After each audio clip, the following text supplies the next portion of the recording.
There we go. That should be better. Hello. How's it going? Good Um, morning. it's early. It's cold. But we're gonna play some D&D. It's the 11th of December, 8:33 in the morning, and we're on session 40 of Odyssey of the Dragonlords, titled Odyssey again, because on the road again just didn't make sense. We'll do a quick recap and then get back into it because I believe we were in a fun little combat with some like manticore things. And yeah, so we'll go to Arcadia. Good morning, everybody. So we actually started our last session in the middle of a battle with chimeras. A couple things happened that we hadn't seen before. Camos cast a spell called Mind Spike, which caused psychic damage. Um, and the chimeras were after Arcadia because she had dealt so much damage. In fact, one of them took her down and then horned her while she was down because she attacked its life mate.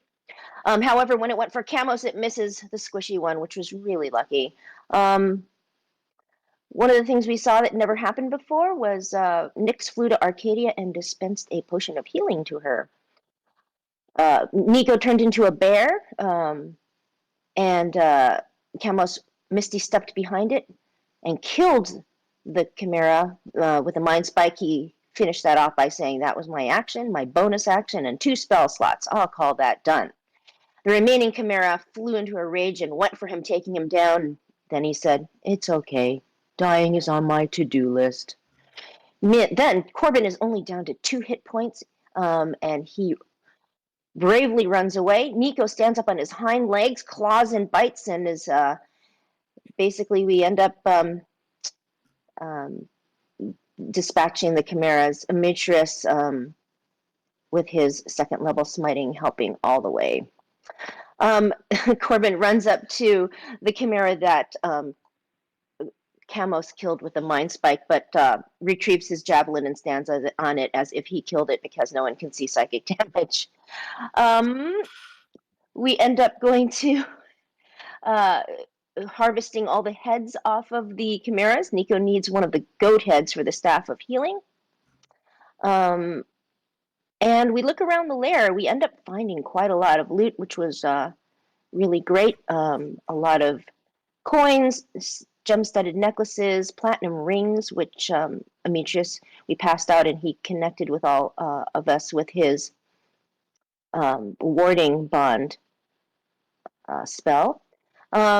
He offered to cook the hearts in the ritual centaur way. Unfortunately, he did a terrible job, but Arcadia took a piece and he excitedly asked her, "How is it? How is it? Is it good?" And he has a hopeful face, and she said, "It is worthy of a warrior," which made him smile broadly. We end up going, Dan gets a potion of animal friendship for Nico as a present. After a long discussion about how we're supposed to get all of the loot down the mountain, Camos offhandedly replies that he has Tensor's floating disc. We head back to the ship. Demetrius attunes the Antikythera to the constellation of the Queen, which is Indigo Island. When we return to the ship, Kyra and Pythor are eating. We get razzed by Pythor saying, he could have done that before he had even left the ship. While we're journeying to the Indigo Island, Demetrius tries to learn everything he can about the Ultros. How does it go? How do you go about navigation? Corbett is nearly comatose as he nurses his wounds. He was down to 2 hit points for most of the end of that session. Camos is studying the book about the Amazons. He doesn't find anything yet. As Nico is relaxing, he tells Demetrius about the constellation of the Bard. It leads to the island of Oathbreakers, and apparently is where you are taken if you break an oath. Nico approaches Chondros, who complains that no one has talked to him after 3 days of being on the ship. Demetrius had been giving him dirty looks the entire time. But Nico, being the smooth talker as he is, he smoothed things over, and we got to hear a little bit about Chondros. We find out that he is one of the high priests of Lutheria, and that Lutheria grew bored of him, and now he wants to find his way back into her graces, so he helps out here and there as he can, including advising Acastus. Arcadia asks him if he is still trying to find his way into her good graces, and he answers, always, and with a cryptic remark of the enemy of my enemy is my friend, which is different from the enemy of my enemy's enemies has this. So we have to figure those out, which was who had the Antikythera. Arcadia pursues this, that Queen Valis says that Lutheria was a good balance to side on, and she asks him to explain Lutheria's role. He says she's the mistress of death. Where there is life, there is death. That is probably the balance she's talking about. We find out he has no love for Acastus and no love for Gaius, and he goes where he is needed, and that he could lead us to Hypnos. But Demetrius asks, you no love for Lutheria either? And he says he does love her.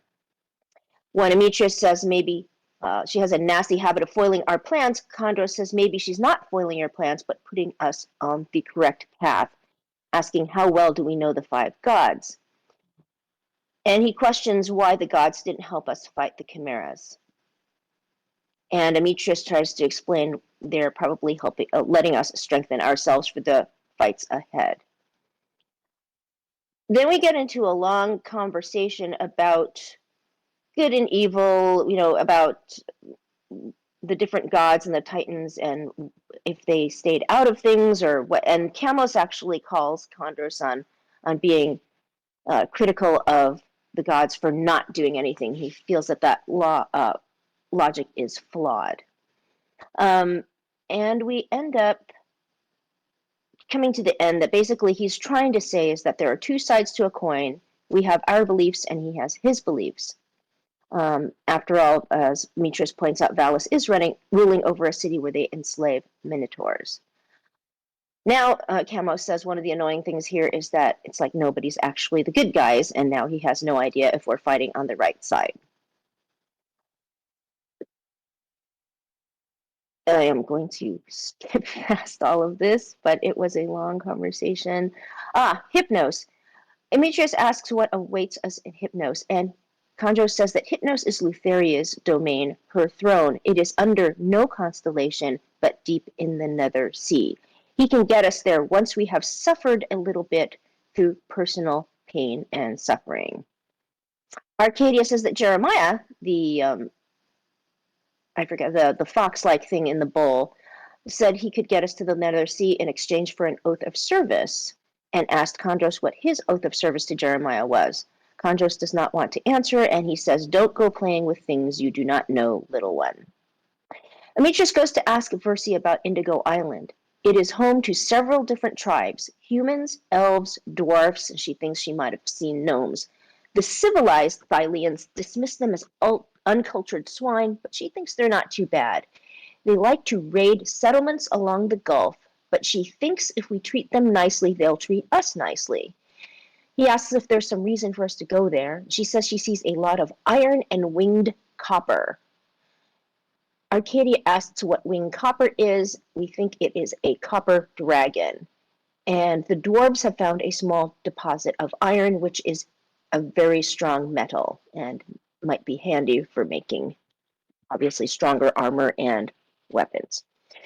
Versi says there are several tribes. Each tribe is ruled by a chief and two or three, something I couldn't figure out on the stream.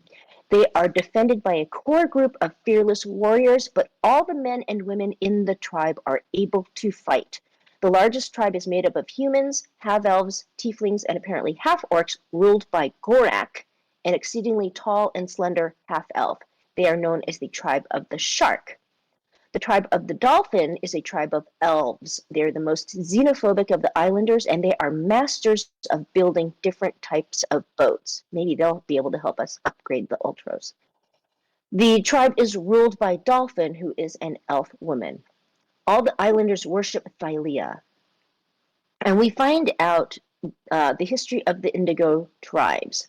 More than 1,000 years ago, hundreds of survivors from a series of shipwrecks washed ashore on the Gulf's islands. They were helped by the native races, including the nymphs and satyrs, and they were eventually able to build a fleet of small ships to sail the Cerulean Gulf.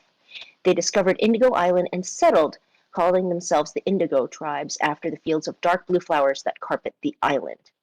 When the Dragonlords came, the Indigo Tribes fought on the side of the Thylean natives as a naval force.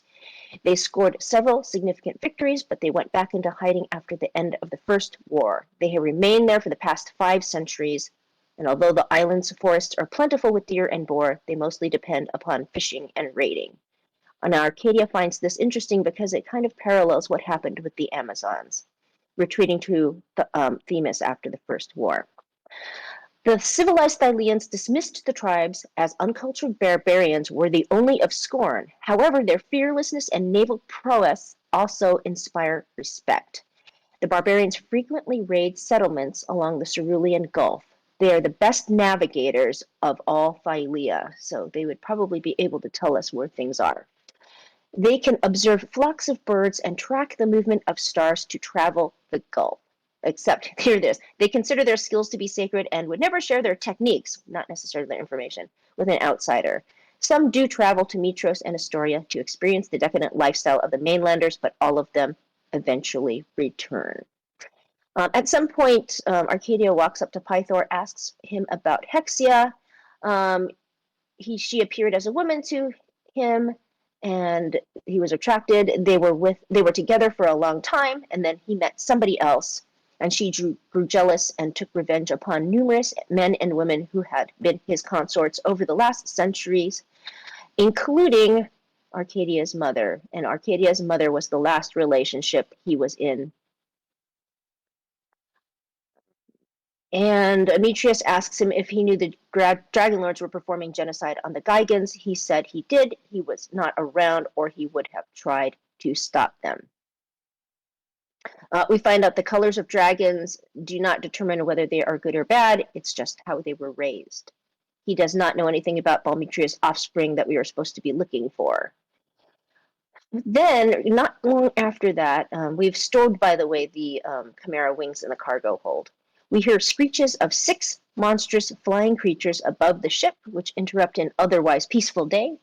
Great feline beasts circle overhead on scaly reptilian wings. Uncanny human-like faces protrude from wild manes edged with barbed quills. And when they see that we have noticed them, they start hurling malicious insults. Demetrius says it's the insults that sting the most. Manticore says, if you want to live, you foolish creatures, give us a living sacrifice to Sidon.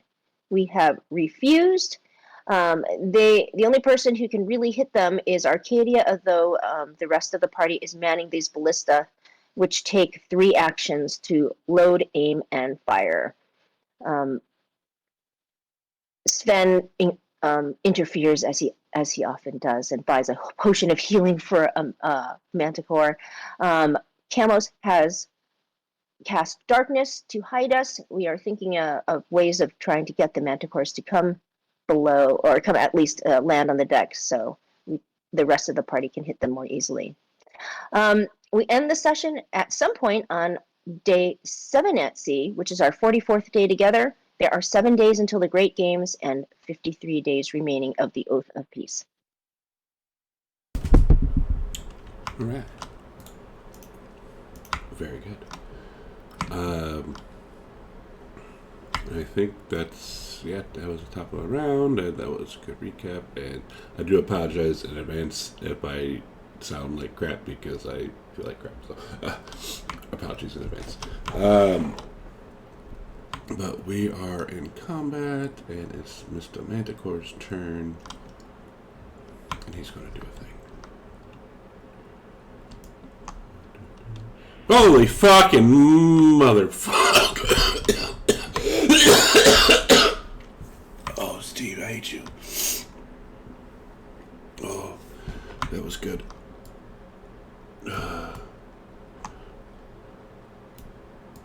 That was really good, Steve. There.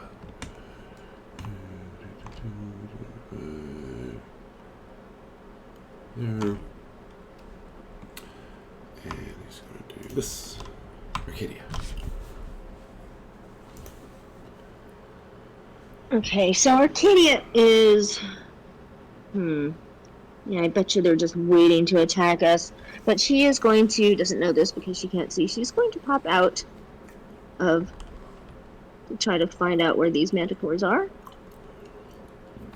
It, Can I peek out? Can I only it, peek out, huh? and when you do peek out, 3 of them are going to attack you because they're all holding actions. Yep, I figured that. Like I remember, like last time that I specifically put HA at the end of their turns, so I would remember. I am more awake this time because thank God, because I was listening to the stream and all last time I was forgetting so many things, including all of my extra attacks. It was terrible. Okay, so this time I'm going to remember my bracer reflection. So you see the things come down, she puts her arms up, and she is going to do that, which of course I made it disappear too early. I needed to press the, what to call it first. Hold on a second. There we go, and so that should have made it miss. Alright, and 2 seconds, I can look something up.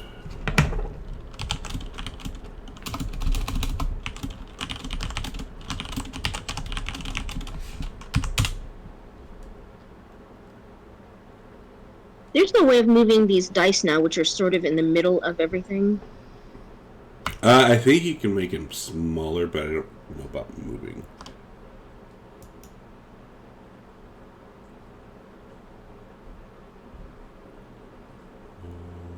Okay, so that was that one.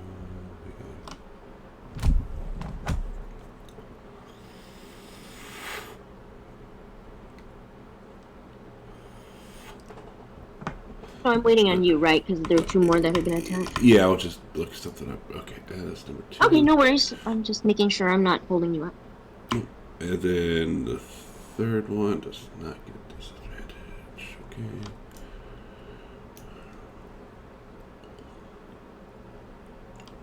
Hits. Wait, so a 20 would hit? So what a 20 have hit? Wait, why? Did... Because it says with defense effects +5 on. That's weird because I have a 15 AC. That should have hit. 20 right? would 20 if it matches. It still hits. It still hits if it matches. Oh, it's a natural. Okay. Well, oh well. No, if it matches your AC, it hits. Right. You don't. Have Oh, you know what? Then I think the first one would hit too. Sorry. Yeah, it would have. No. Yeah. Because you did use the bracer, right? The first one. Yeah, but the first one was a 20, and she braced her. Yep. Oh yeah. You're right. So 2 of them would have hit. 1 would miss because the bracers.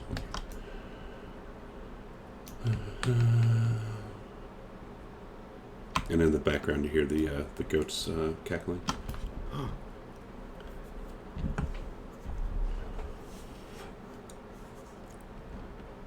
Rip.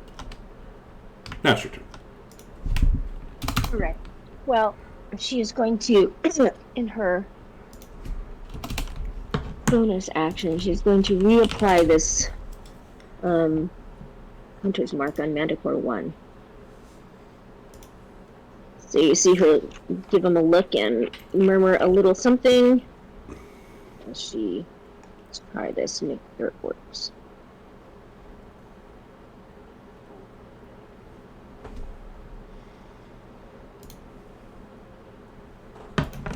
Nice to make sure everything is on there. Oops, get rid of that one. Let's get some Manticore music going. Let's see, do they... Okay, of course he doesn't have it on it.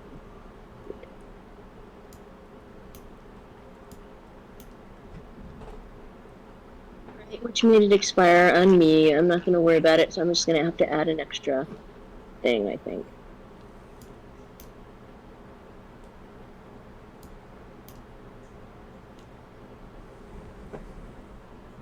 Yep, sorry, we're playing this game again. Okay, so I'm just going to attack him with... He takes a special aim, looking at his, trying to get his eye, and might have to add an extra fix for the Hunter's Mark.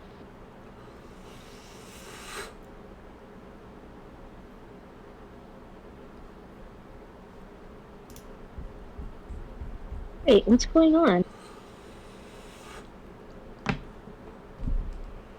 I'm adding an extra 6 for the 100th mark. And now I'm going to do my second attack.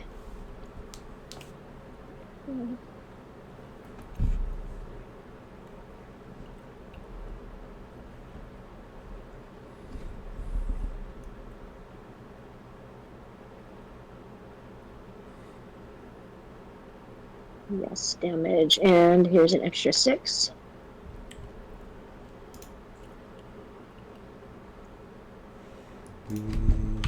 All right, and then she is going to go back underneath the darkness and head back towards. I think people are trying to go down below, so she's going to go over that. And then I'm going to end my turn.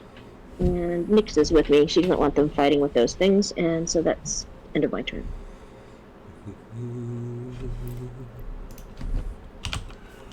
Held action.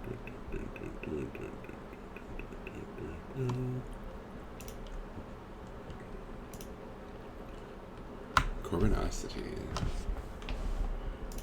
Alright, I believe I was hiding under the deck here waiting for the Manticores to come in, right? Correct.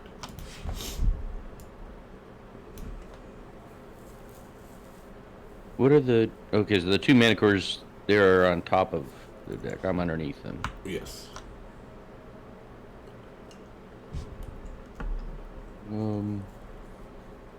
I'll move a little bit farther back in so more people can get in. And I will hold my action to attack if any of the Manticores come in.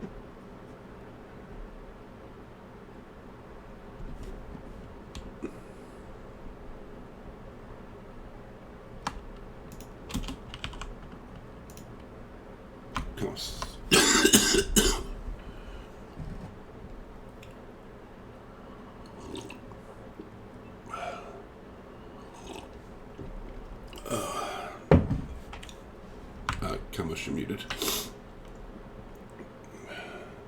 Hopefully now that's better. Yeah. Okay, so I step out of the sphere. Alright, and you will get hit twice.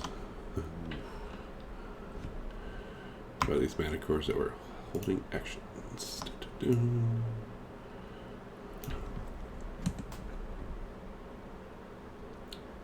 One and one. They're within short range of me? Yes.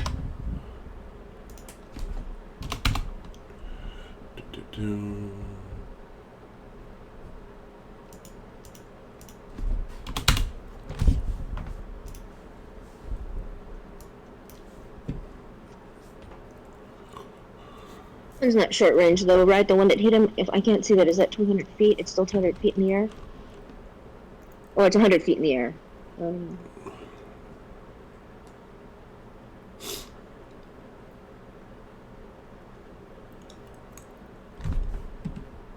Are you still doing damage to me, or are you No, done? are you? Okay. Let's see. Line spike range.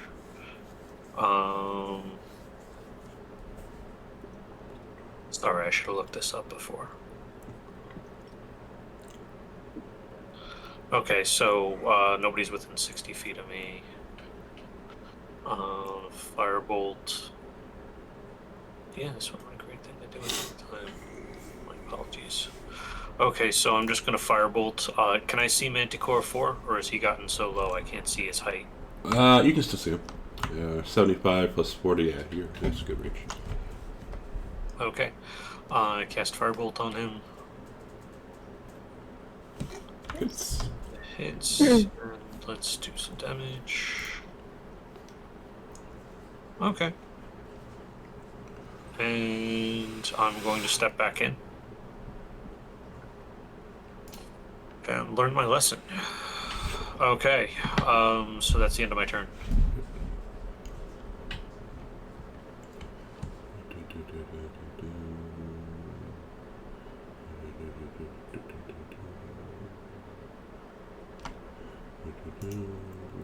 Beatrice.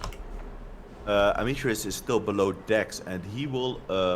He has a little plan because these manticores are being quite difficult and hard to catch.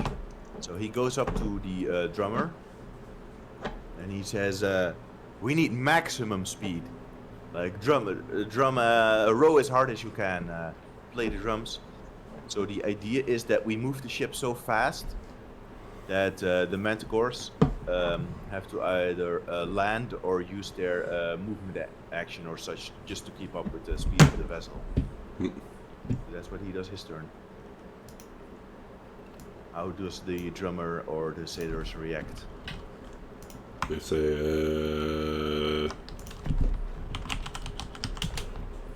I That's will what they try say. to intimidate them into obeying the captain of the ship. Like press upon them the emergency situation we're on. Like I understand that it's AKA I'm trying to see how fast it moves in a round. oh.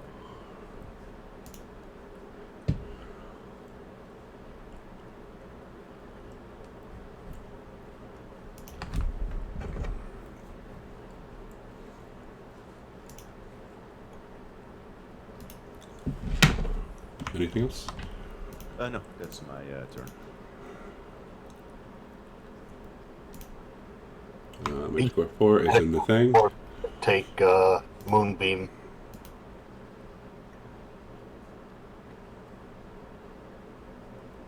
If I can find it.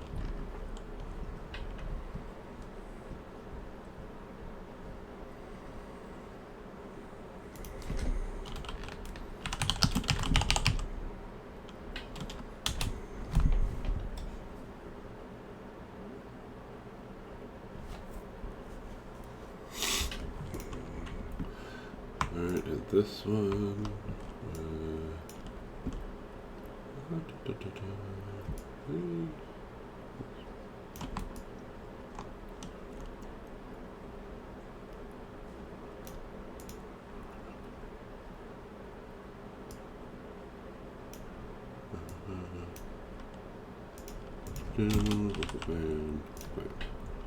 Nico.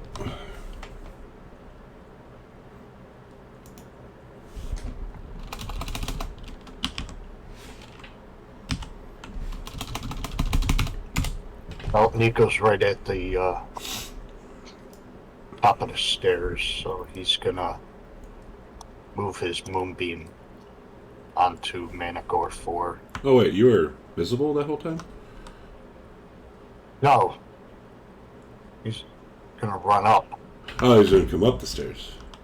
Yeah, so Okay. right now he's gonna be visible. Okay. And then he'll move the Moonbeam over as an action. Because Moonbeam it's not a bonus action, it's an action to move it.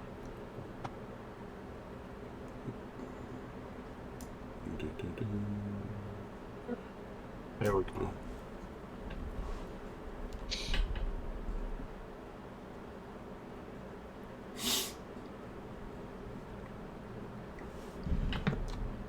I don't know, that's kind of tricky right there in that little corner where Demetrius is. Is that visible or not?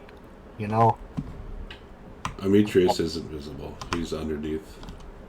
Oh, he is? Okay. Yeah. Then I'm at the top of the stairs. Yeah, you're currently visible. Yeah. Ah. There's the one right behind you is looking at you hungrily.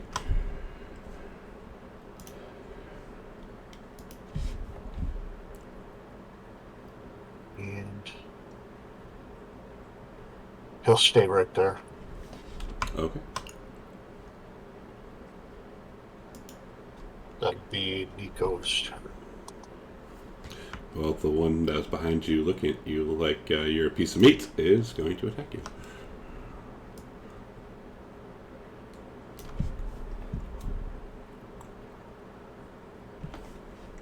And it's funny that I just now read what it can do, so it's going to hit you 3 times. Oh, damn. As I just saw it. What's that? It has multi-attack. They all have multi-attack, and I didn't read that until just 2 seconds ago. Oh, Ouch.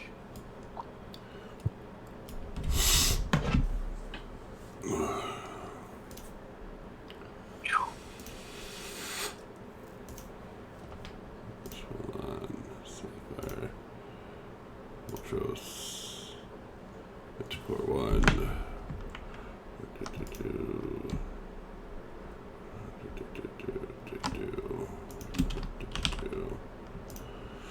Arcadia. Arcadia comes down the stairs, and you see her disgustingly pulling spikes out of herself. And she says, "They're just waiting for you to pop out, and then they will attack you. I don't know what else to do." So she is going to spend her action pulling spikes out of herself, because that's seems to be the best thing to do right now. You hear one call out, "We want live food!" Oh, she actually was thinking about it. She says, I'm not gonna give it as a sacrifice to Sidon. If they want a goat, I'll just throw a goat out there. No, we're not feeding these sons of bitches. Not after what they did. No. Corporate.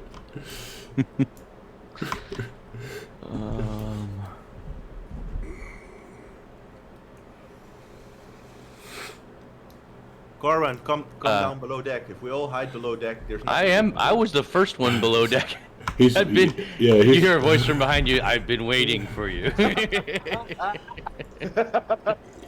Okay, fair. Let's see. Who's injured? Nicodemus has got a wound, right? Nicodemus is yeah, I on just top, got hit with a spike. and he's on top.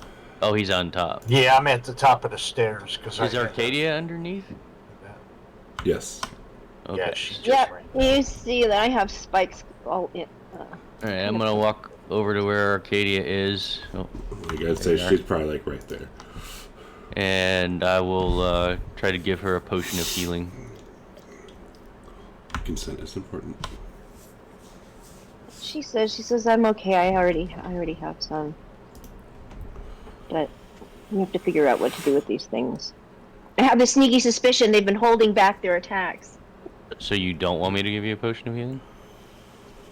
Oh, well, I have some already. Corbin holds it up. Here, drink. Okay, thank you. So it's like a toenail. Yeah. No, I think I got rid of all the toenail ones. Alright, do you want me to do that? I think I can do it. Okay. So she drinks the potion. Thank you. What? What? A little too much. Oh, damn. That's weird. Why is it set up that way? I don't know. I didn't do that on the... That's the heal spell. Oh, it came in as a Wow. spell. Level Like, 6. Yeah, that's the heal spell. Yeah, he's 70 points. he's following his namesake Steve. With the, Yeah. I No shit. swear I did not set this up. It's just there. I did put the heal spell on your sheet. I think And he's Steve like, is... "Give me-" Steve must be logging in and messing with my sheet when I'm offline. Alright, undo that and give yourself a heal, because I don't have the heal button anymore. Yes, you He's do. like, look, DM for that shit. Steve, yes, you do. Look at the scroll up one where it says potions, not spells. Potion of healing. There it is. I do. the plus 27 on point buy doesn't mean you'll get to add There you 27 scores. Thank you. I'm still trying to figure out where the heal spell even came from. 20. Ay, Dios mío. Wow. When do we get that? Who can get that? Is that something you could get, Nico, like at level Oh, yeah. 15 or something? Yeah. Nice. Yeah, I think it's level 8 or... Level 6, it said on there. It's a level 6 spell, yeah, so it's... Yeah, I'd have to be like maybe a level 11 or something to get that. But Yeah. By that time, you'll be taking like 400 points of damage attack. Oh yeah, like a measly 70 hit points of healing. Like, she thanks Corbin.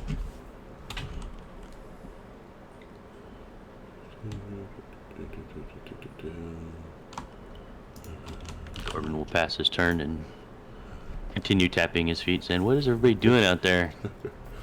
Hey, Getting camels. psyched.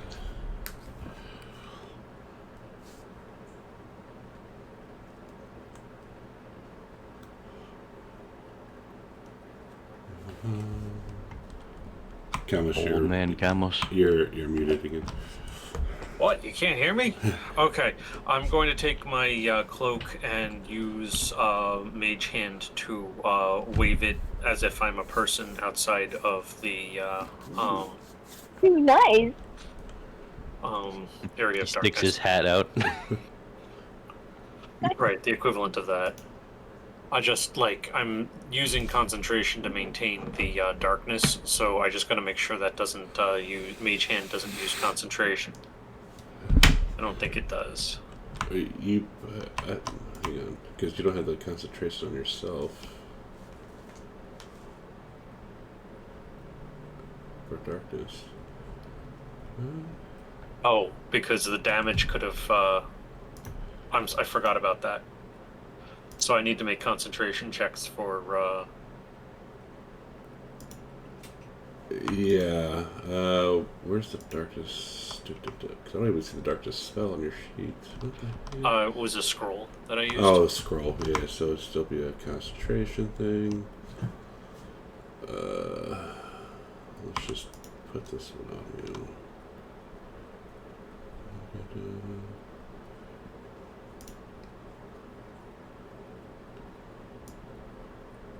Let's put that one on. We'll just put that one on, and then you would have taken one hit. So let's. I will negate the damage here in a second, but just to roll, let's see if it pops out. Because that would have changed a lot. Yeah. Oh yay! You good? Okay. And then minus 11, so you're back to 6. Okay, so yeah, you're still good. Okay. And Mage Hand does not require concentration, so yeah, I'm just gonna take my cloak and see if I can draw fire that way. You want me to make a performance check or something, or they're attacking it? Oops, not that. Hang on. Look at our wizard being a smart boy. So stupid there. One would have. Because keep in mind, you have no idea where these dudes are. Right. I'm standing in darkness. It's kind of like I don't actually get to find out if it worked or not. Correct. So yeah, maybe we just leave it at that. So Anyway, you see maybe a few spikes in it when you bring it back in, or you're just gonna leave it out there. well, even when I bring it back, how do I see the damage? Exactly. Okay. That's my turn.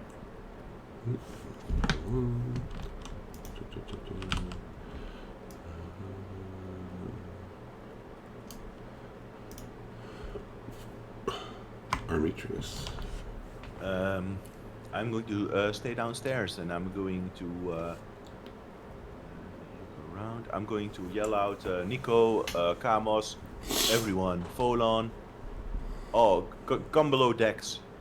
We'll wait this out, and we'll either force them to land or force them to leave.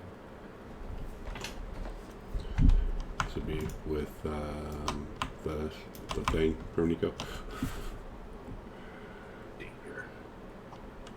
Oops.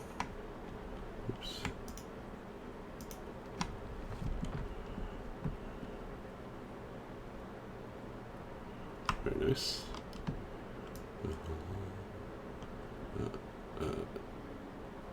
And he's going to play right there.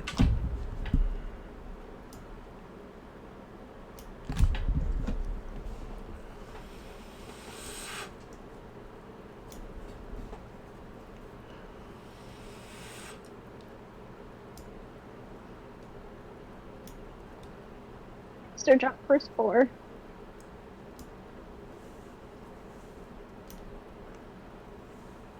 Oh, 3. Well, Mika will be able to tell everybody how well they hit. How many times they get hit.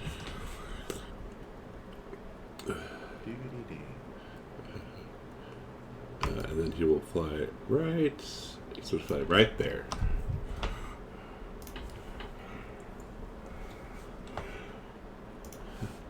Nico. yeah, Nico's had enough. He's like, oh, I can't take it anymore.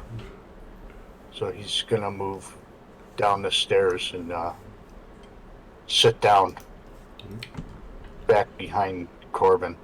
Damn, you look like a quillbore, my old friend. He's gonna be pulling quills out of his. What do you call those animals with the quills again? Porcupine. Behind. Porcupine, yeah, you look like a porcupine, my old friend. Yeah. That's the World of Warcraft. How are you enjoying World of Warcraft, Dan? Quite good, actually. Yeah, It's, I like the new expansion. I can tell.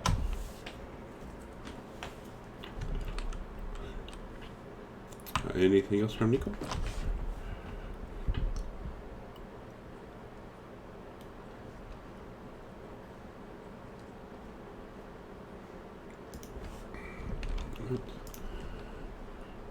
Seven. Jen, do those things look like they're big enough to fit down the doors? Fit down, like going down the stairs, or are they too big? I'm guessing they'll have to squeeze. Yeah. Yeah, a large creature can go through a space that's like smaller than them if they squeeze, which is good for us because that like gives disadvantage in half.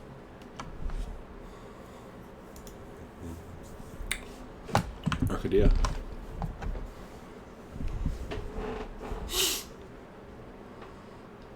Kadia is still pulling quills out of herself since it was only 6 seconds.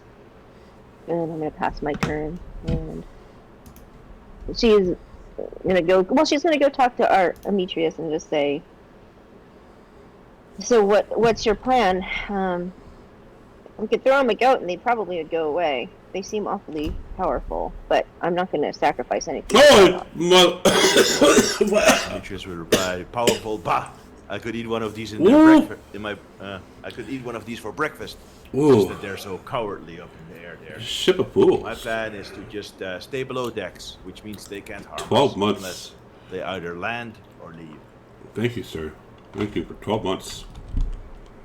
When they land, I'll be the first one out there. Give them a piece of my mind. How will you know when they land? The heavy thud on the deck.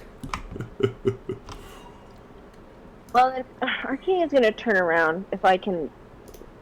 I don't know, unless that talking was an action, but she would turn around and just, like, aim her crossbow at the door. And fire at the next hostile thing that comes through there. And then I pass my turn. Very careful with the wording there. Very good. Fire the next thing it comes in.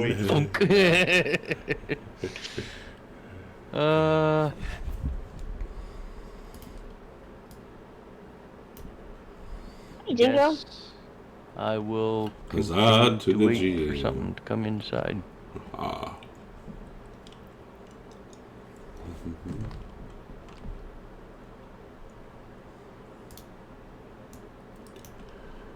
Arcadia would say to Demetrius, I'd be a little careful with your boast because I got it well and it was still flying. Because you dealt 45 points of damage to that one manticore and it didn't seem to matter. And there's 6 of them and they all have crit attacks. Arcadia. Don't worry. Okay. Carlos.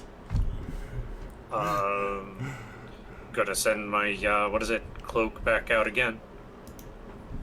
Waiting for hearing a thud or something. Mage hand. I'm not muted again, right? No, we can hear you. Alright. And so I guess that's my turn. Okay.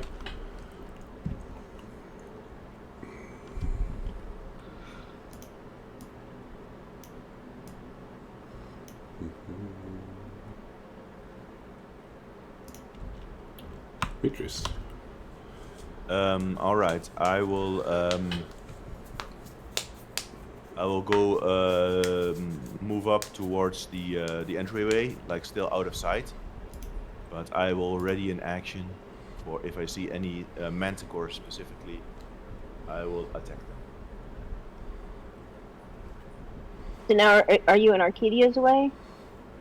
Or No, how are you I'm doing that? at the other opening. I think there's several. That's I one. think there's 2, maybe. Otherwise, she has sharpshooter, so she can just ignore That's my fat true. horse ass. So yes, that is.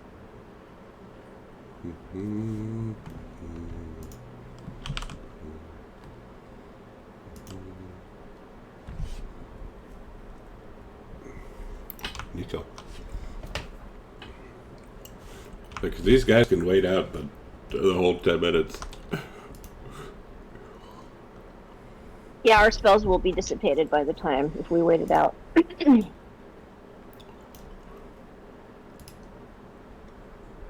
we're still Cameras, I waiting to hope- see how Are they fast the keeping boat up with goes. the ship? Also, are the NPCs going to go down below and follow what's his name, Arcadia's orders? Or I'm sorry, Armitrius? Oh, yeah, they would have been done here already. It's only been a year since you've learned our character names. Yeah. Maybe another year. Let's see here. Fantasy Grounds, it stops freezing up on me. Yep.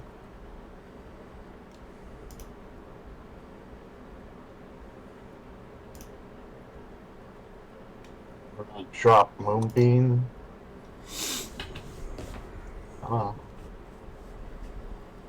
And Healing Spirit. Oh, Fantasy Grounds is slow today for me. I was mildly hoping Thomas would step out into the moonbeam, but then he decided to use the mage hand. Almost as if he could see it where it was.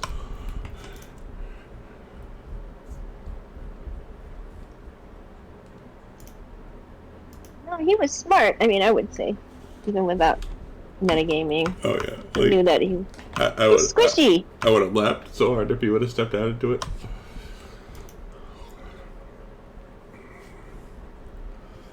Poor old man Camos.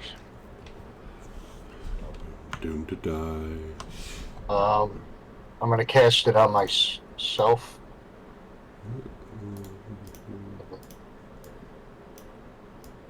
Oh boy.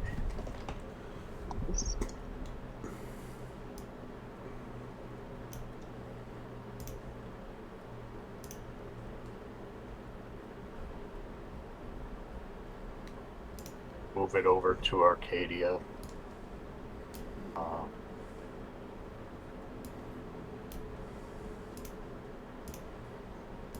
What do I see?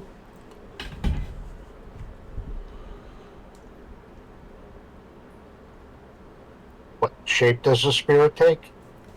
Yeah. Oh, it's like a fish. Nice. It's swimming in midair, like it's swimming underwater. Just a Oh, cool. cool Some and fish, like an angel fish, nice. and it's gonna go over. I don't know. Can I do it? I haven't cast it in so long. No, not until her turn. Not until her turn. Okay, then I'll pass my turn. Yeah. She gets one. Let me mark off my spell slot. You'll hear the manticores call it, "Food! Give us our sacrifice, or we will sacrifice you all." Come down here and have a bite. We don't need to come down there when we can just wait you out. Can somebody create an illusion of a goat?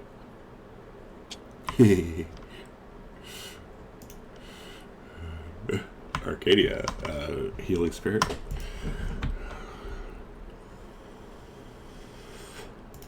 I see Nicodemus sitting in the back, and he looks like he's concentrating. I guess he's only 10 feet away, and I see the fish come towards me. And it is beautiful. She reaches out to kind of touch it. You hear Piggy hiss. Piggy hisses, like warning me. No, Not to touch it? just a hiss because it's a fish. Oh, I see. She wants to eat it. She's just hungry. It's not giving much healing. Is it? But she nods her head toward Nicodemus and says, "Thank you." And I pass my turn. Yeah, it's supposed to be 1+ my spellcasting ability. I gotta change that. Should be It's 1d6, and then 1d6. the spirit heals 1 plus your spellcasting ability, so 5. So you get 5 heals from it, I believe. Oh, I see. Because Yeah, alright, I see it. It's 5. Yeah, I do. Right. Yep. That's the number of times you can use it, right? It's not in addition to the healing amount. Yeah, you can use it Yeah. 5 times. I see. Yeah, I got that. Let's see. 5d6 worth of healing, then. To anybody you want. This one is going to kind of like blind attack because it heard Demetrius calling out.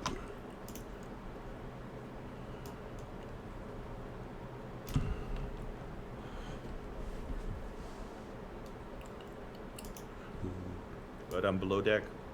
I thought you were above the deck. No, I'm below. You So I was he's waiting at below. the entrance with a ready to action. Oh, so you're at the entrance, but you're hiding. Okay, so okay. I can tell we're just gonna wait the whole 10 minutes out until darkness is over. Corbin.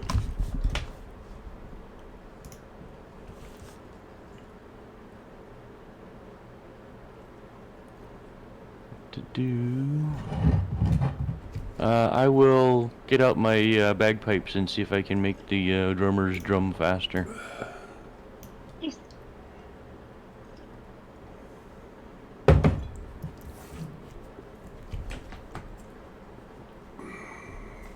What song did you play?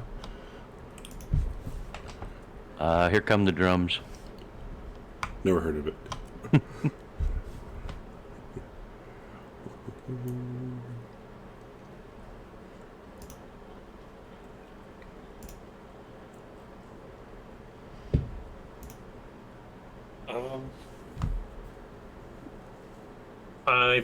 I'm the only one in my sphere of darkness, and I'm good with that. I'm just gonna slowly, work my way to the deck. Trying to select my guy, but there's somebody, right over him. Thanks. So I'm just gonna move like half my movement, and just work my way to the stairs. Okay. That's my turn.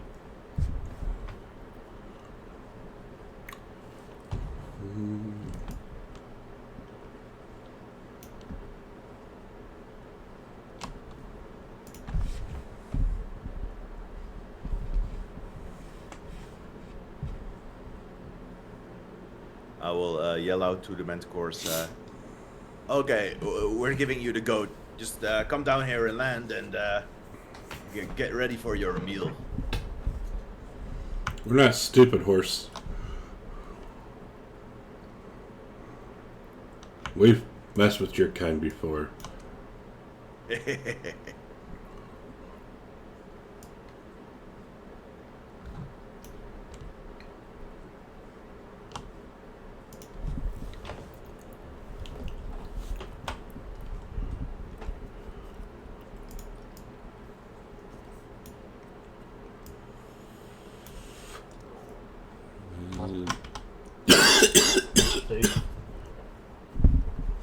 I'll move the spirit back to myself.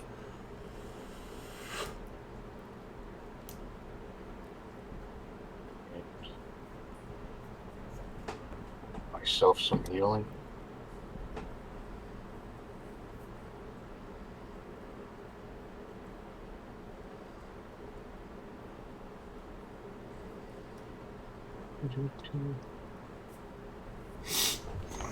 Oh my gosh. Ugh. Oh, I feel like shit. Alright. That counts. Good morrow.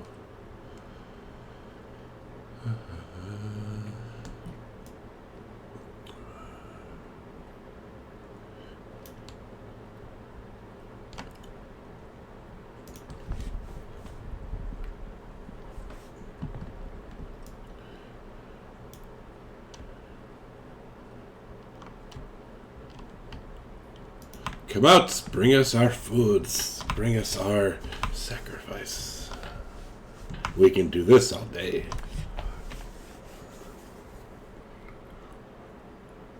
I don't know, flying along a moving ship all day seems tiring. For food, it is worth it. It'd be more effective to fly to an island than hunt a goat.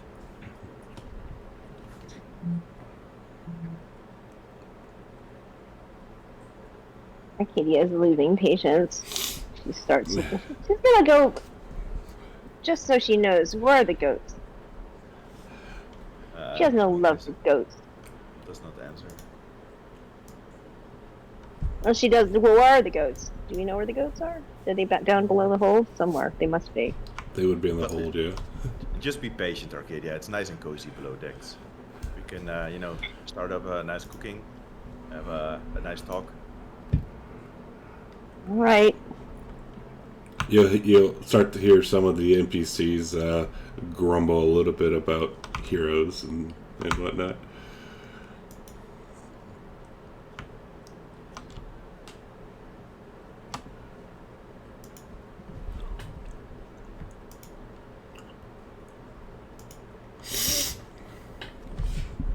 I don't know. How would Pythor feel if we made a sacrifice to Sidon?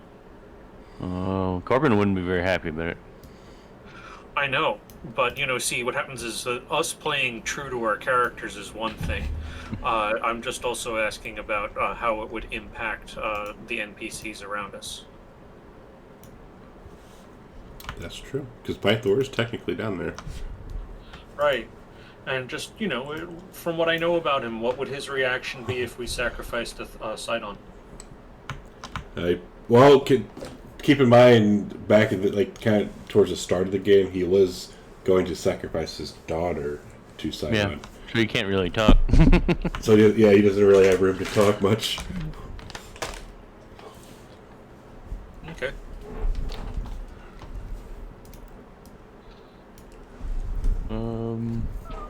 So they're still all outside. I'm inside. I guess I will move up closer to the door in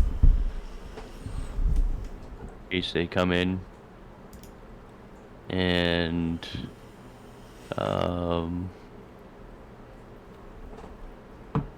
will try and cast a minor illusion of myself outside in the darkness for when the darkness eventually drops.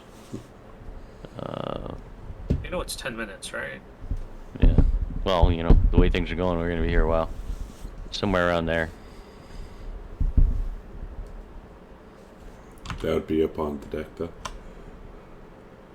I can't see outside the door. Well, no. You'd have to go up the stairs and all that shit. Oh. Alright, never mind then. I'll just keep waiting.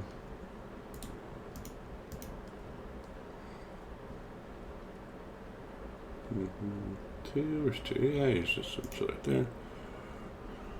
That's my turn. Alright, so is this what we're gonna do for the next 10 minutes? Just keep passing turns? Because they're not gonna land. I'll tell you that right now. They're just not gonna land. Well, I suppose we have a few days until our destination. I say they're not stupid. Eventually they're gonna have to sleep, right? So will you. Yes. And all they want is a sacrifice. Anything will do. Pretty much, like, if anything goes up onto the ship or up there, they're just going to kill it, so. Hey, Kyra. No. You remember that Arcadia was looking around for a mouse.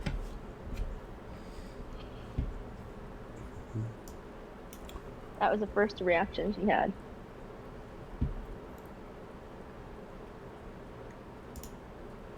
Okay, after about how long are we gonna wait? It's getting towards where I got an idea. I'm gonna. Okay. Let's see what Nico can figure out. Say keep moving open bigger and stuff. There we go. On my bonus action, I'm gonna move the moonbeam over me. Healing spirit. I'm sorry, moon. Yeah, put the moonbeam over me. The healing spirit.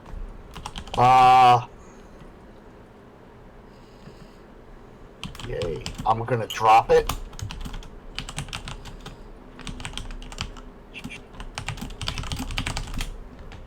I'm gonna run up. Nico will run up to the opening, and he's gonna look onto the deck and cast Conjure Animals and conjure 4 giant goats onto the deck.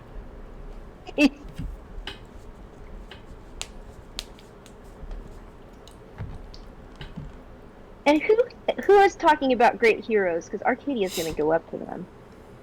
Oh, you got, what, 100 NPCs down here? I want to give him one of our guys. That's cool. Why would you even think about sacrificing one of our crew members? So, really quick, Nico, you poke your head out? Yeah. Okay. Yeah, I have to, because I got to see where I'm casting these. So you're going to get hit 1, 2, 3, 9 times? Holy shit. Wait, no, I'm sorry. No, I'm sorry. 3 times, just because held actions. They can't do a full turn. Yeah, I want to see if this works. Yeah, I got a hit. No, it's working. Yeah, it's going to work, if it even... Kawas, are you below deck yet, or are you gonna die? He's not down there yet. I'm gonna die. It's just an eventuality. Well, you know, As you far don't as have I can to. tell, I have to die 3 times. You don't have to He's got try so hard. +8. Dang it. Okay. All right. Okay. Yeah, and you're So lucky. on the deck go 4 giant goats, because they're challenge rating 1/2. All right, give me 2 seconds here for that. And we'll see if they take these.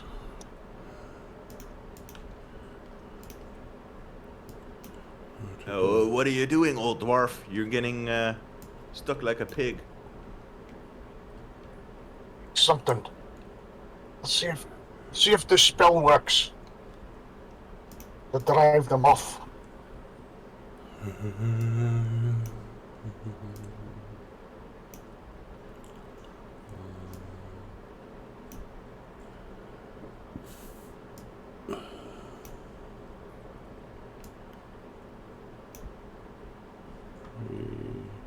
Oh shit.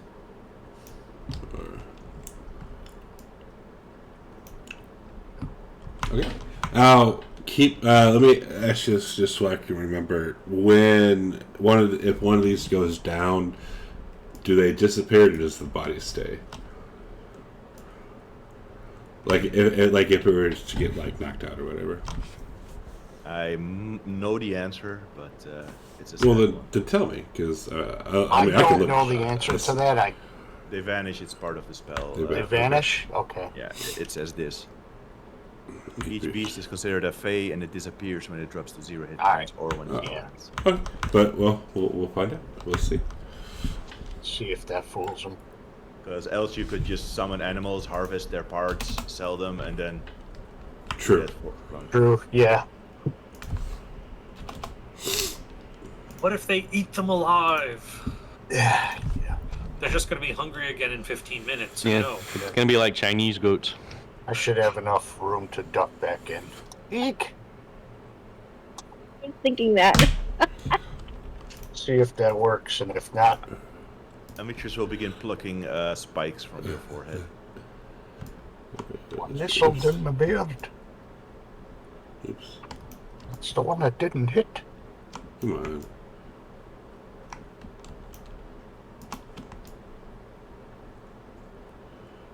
Five.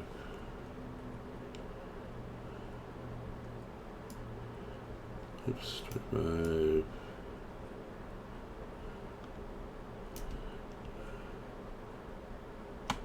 It will fly down and pick up that goat. And that's as much as it can do.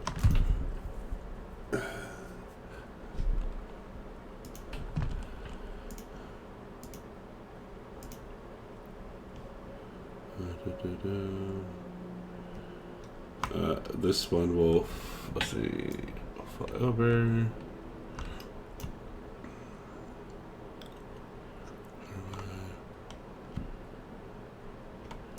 I'll pick up that goat and come over yonder with it.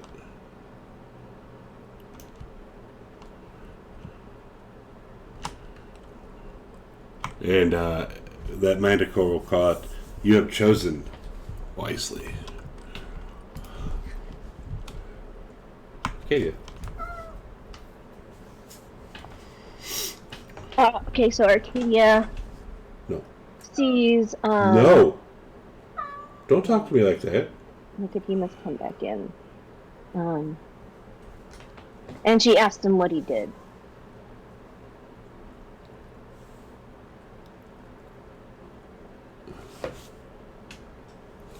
Some magical goats out there.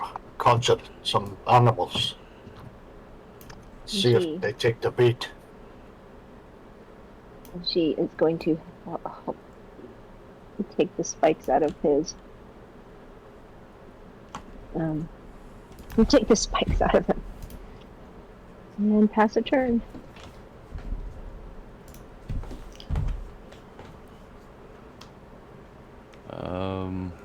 Guess I'll just wait and see if they take the goats away.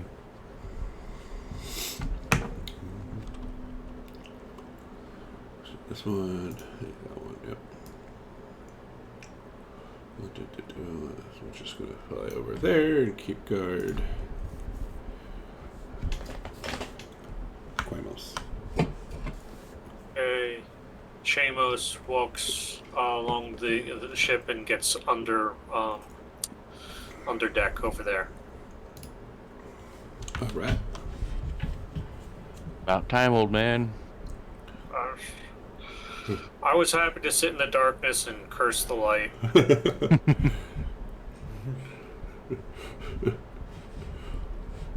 Did tell these things to get off our ship.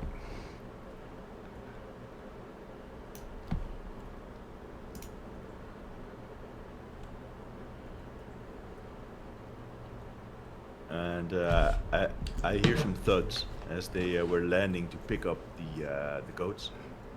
So I am going to rush outside and say, now is my chance to shine.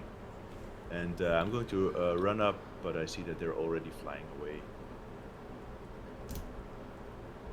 And say, damn it, I could have taken them. Stand on the deck waving my halberd at them.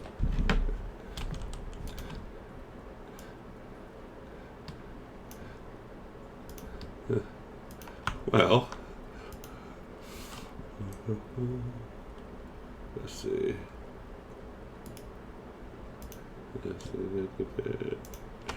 Are you close enough? You are. This one's going to just shoot some tail spikes at you. That motherfucker. Now it's on.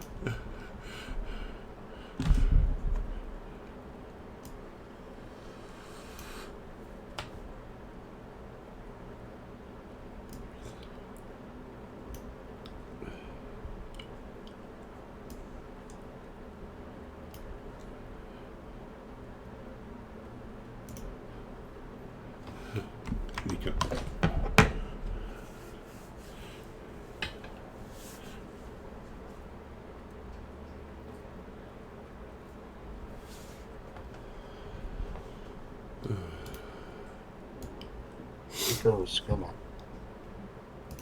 cast Cure Wounds on himself.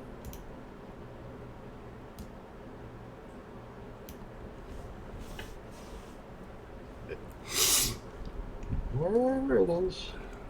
Oh, a 1. Hey, Totally getting robbed. I know, man.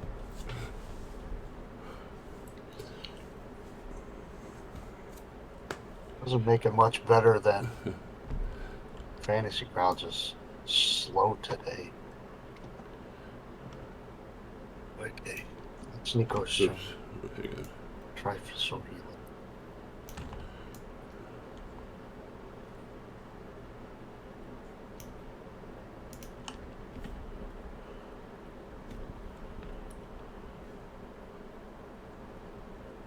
Wow, look how slow it is. Really? Right there. Right there.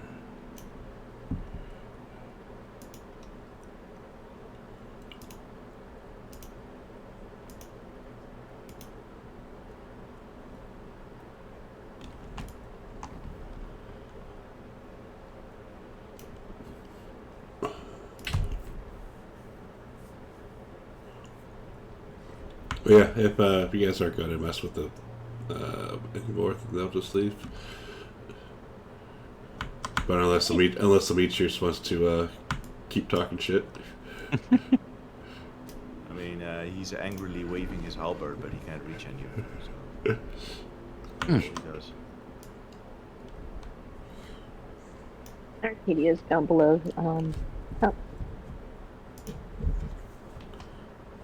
And I pass my turn. She just hears, and she says, "What's happening up there?" She asks Demetrius. Nico magicked them up some goats, and now they're leaving with them. Okay. Well, then she's going to, just gonna stay down there. If we're just let them leave first, and then pass my turn.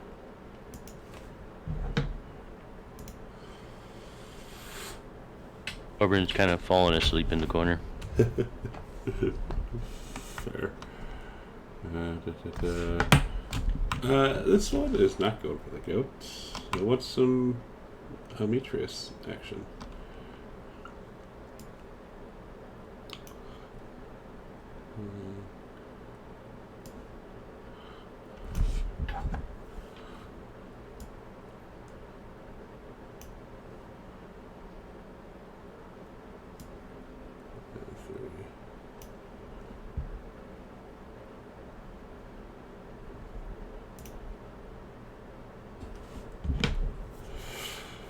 Longest combat ever. Holy cannoli. Is it possible that I can, when I'm going to drop the concentration on the darkness spell, and I'd like to, take cover from the ship as I stick my head out? Can I get like most cover and still shoot out? Yeah, I don't see why not. Okay. So, with most cover, whatever the most cover I can get from the ship, I just stick my head out, and what do I see? Oh, these three guys that are still up here? Yeah, you see those three guys. The 21 is coming after the goat, but those two there, 40 and 50, are focused on Demetrius right now. Okay. So I am going to magic missile the one Manticore 4. And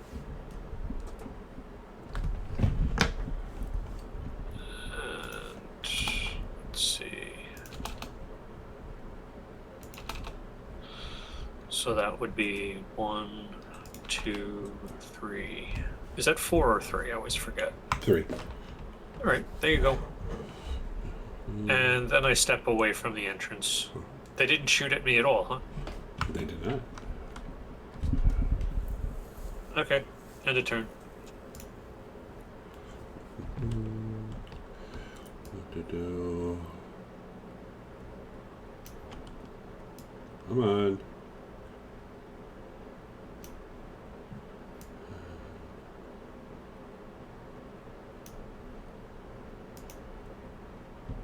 Beatrice.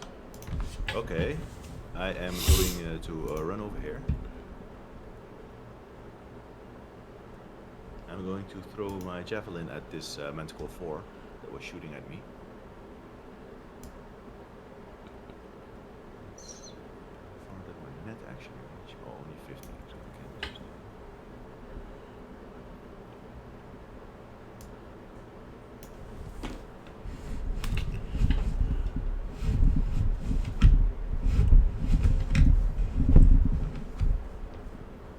I'll throw a second one.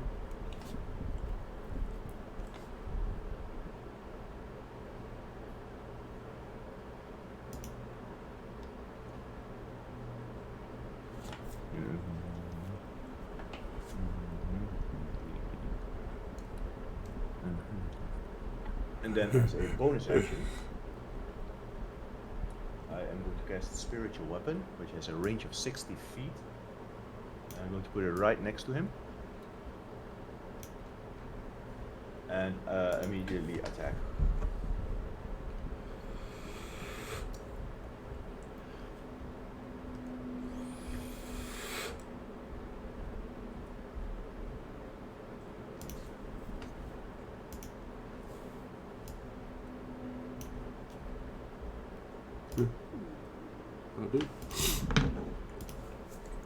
All right.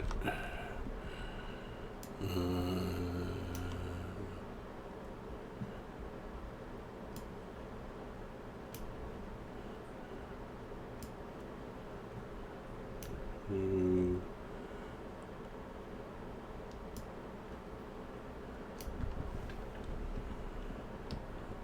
3.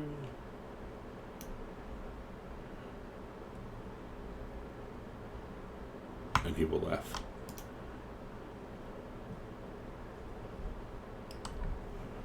I'll say, get up here. There's two that don't want to leave. Nico.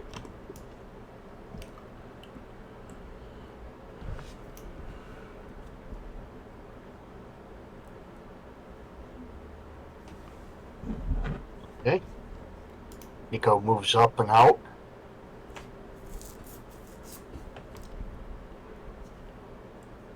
He's not going to back down from a fight. Arcadia's like, are you handling them? You said you could take them. Right? You said I got these. Don't worry about it.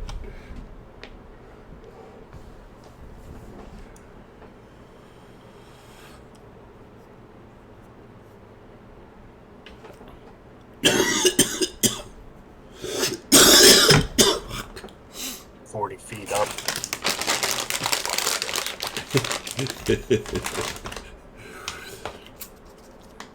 Pull him down. Pull him down.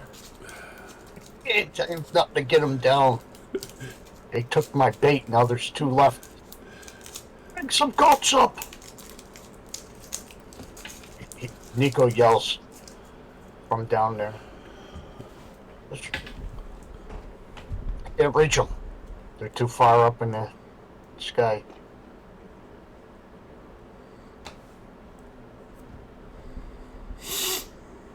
So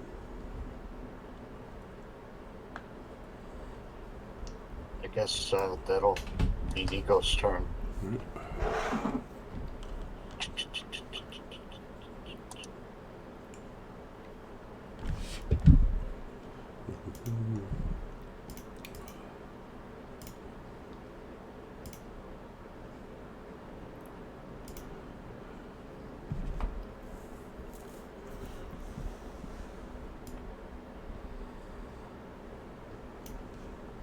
So I heard Mitris say there's still 2 of them, and I heard Nicodemus say, go get a goat. Right? Yes. Well, he's happy to get a goat. But she's also like, well, she wasn't planning on fighting anymore, and she's rather wounded, so I think I'm going to... if I'm going to engage with this any further, she's going to press her hand upon her puncture wounds and going to heal myself. Let's second. And then I'm going to pass my turn while I do that so someone else can go. So that's my action, actually, before she gets a go. But she's like, if I have to go out there, I'm going to have to fight some more.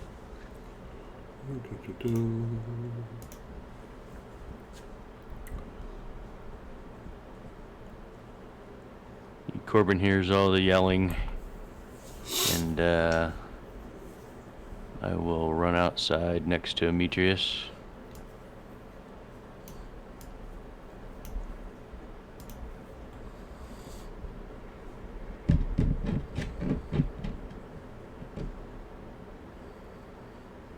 Wow, that's slow. Yeah, it is. I will crawl outside to Demetrius, apparently.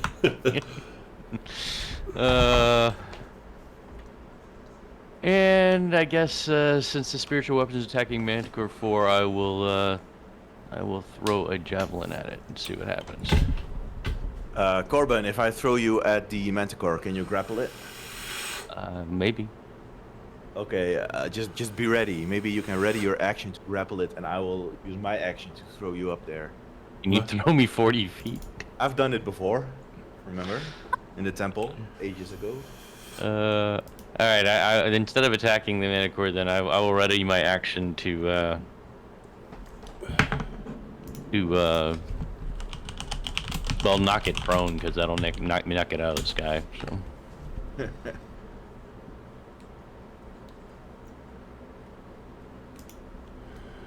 Okay, Manticore 2.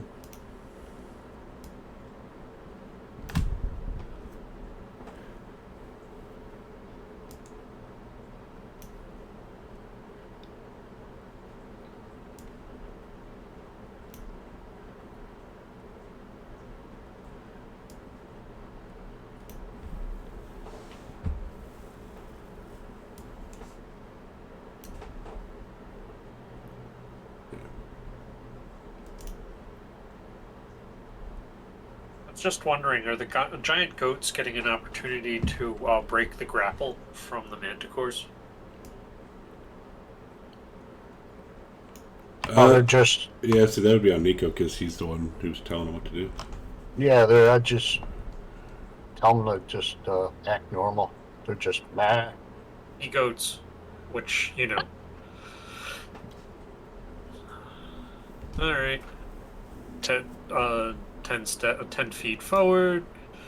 Shoot the manticore.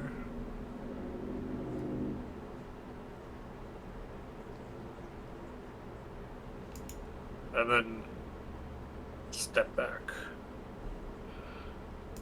And call it a turn.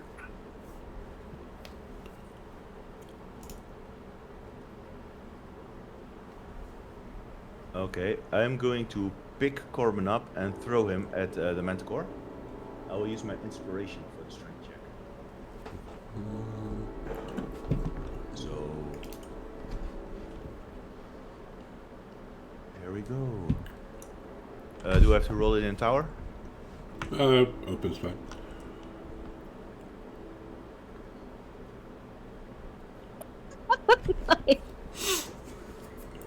Now I gotta look to see the rules on throwing though.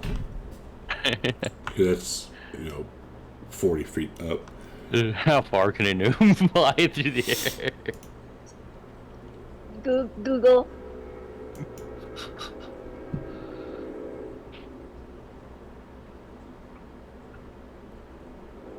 It's a good roll, though.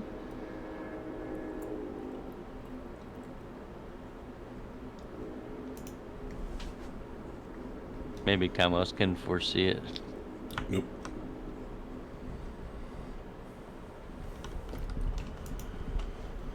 Oh, hang on. I mean, you can just rule of cool it. No, I don't want to real cool it though. Yeah, we don't want this to be cool. I mean, 23 is good, but I don't know if it's 40 feet straight up good. That's my only issue. Because he weighs a shit ton. Like Corbin, he's not light. If we promise not to use it as precedent for next time this happens. Fine. You get to try to grapple it, whatever.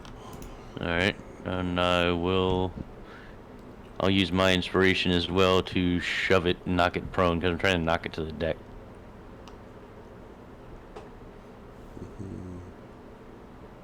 Nice.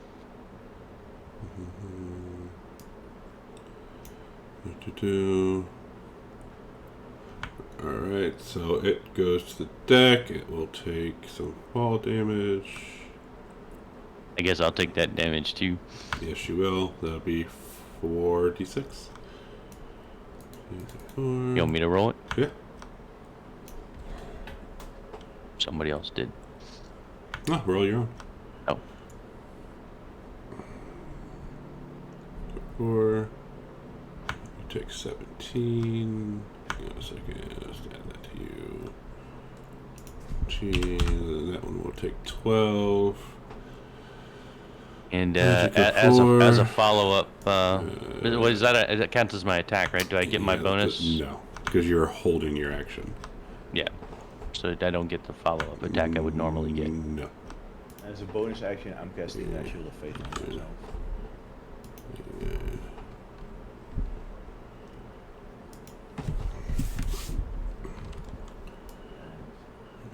There.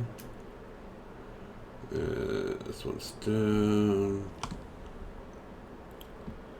Alright, so this one will bite Corbin and claw him.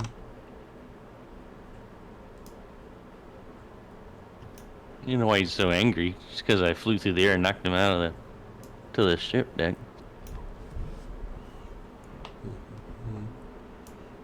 Claw him.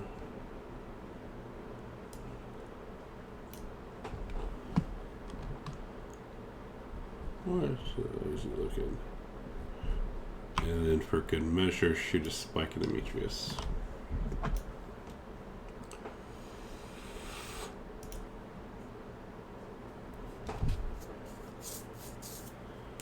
I see that advantage, Shmo. Nico. Is Manticore 4 on the deck? It is. Get the son of a bitch.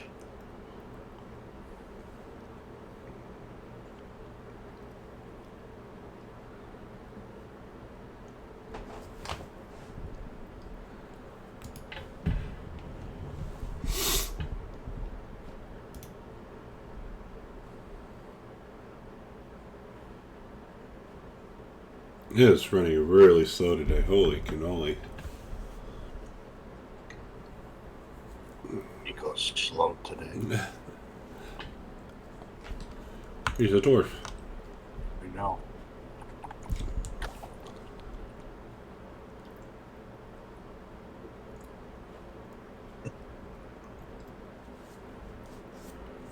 Boy, macaroni.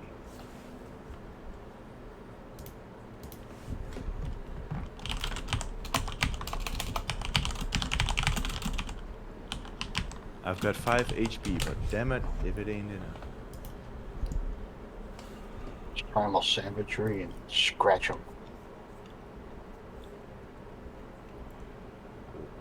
Take that.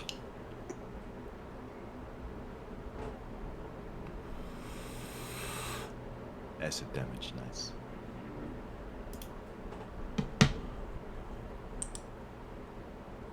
Nico's turn.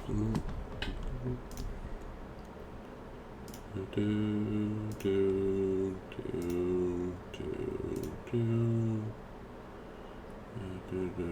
do this.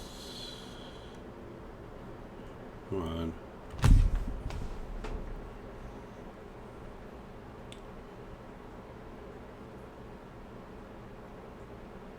Really?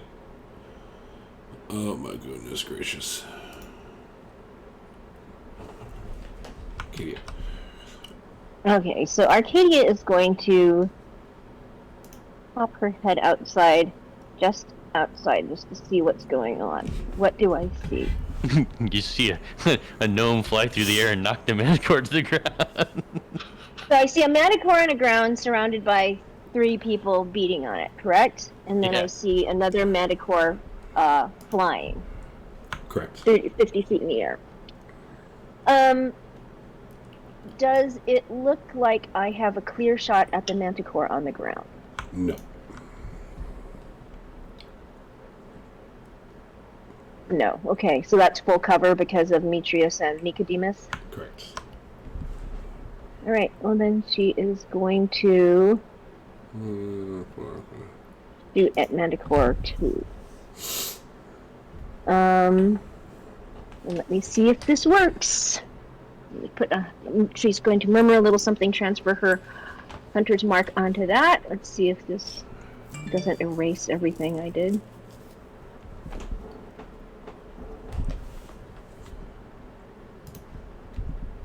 Damn it, it did. I'm just gonna do it.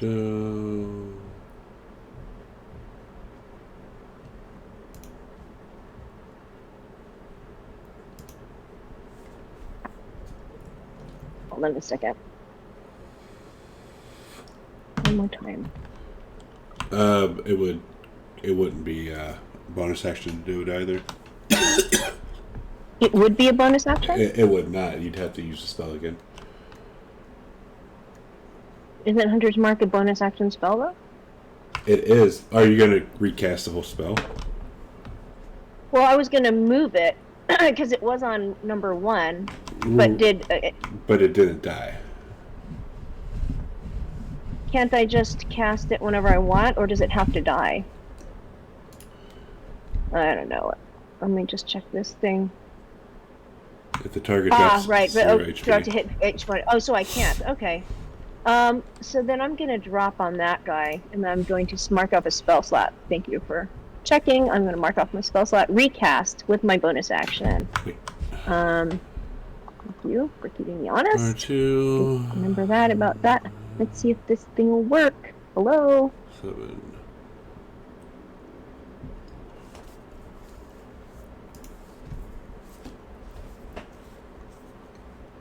Sorry, my thing is working just as slowly as everybody else's, apparently. Yeah, me too.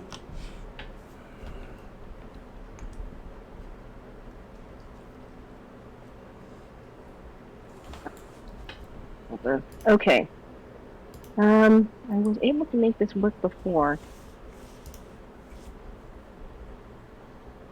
Okay, I'm just going to add it. I'm going to add a 6, and it looks like Schmo got me a advantage, so I appreciate that. So I'm going to fight with advantage. Fucking Schmo. Haha! Love you, Schmo. Thank you. That means I'm going to do this. I'm going to do this. And I'm going to shoot at this thing. Sure I have everything. Doesn't even wear his wife beaters anywhere. This. Gosh, so slow. Waiting. For all the things to show up.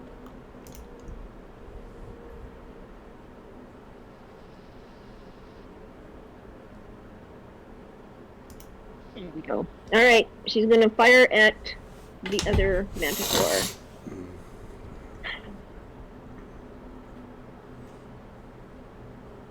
Holy cow, this is slow. Wow, this is slow. Hits. 30 seconds later, I actually did roll damage. I'm waiting for it to show up. Oh, you rolled damage. Wow. I did, but I'm trying to... God damn it. Okay. Alright, I'm doing it again.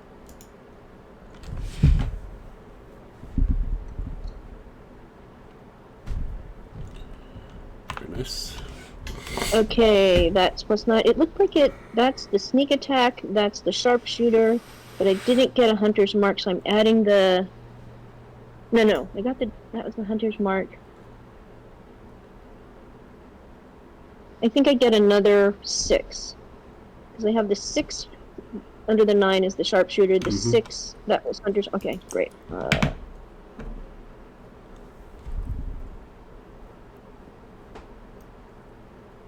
Okay, did that show up? Let's try it again.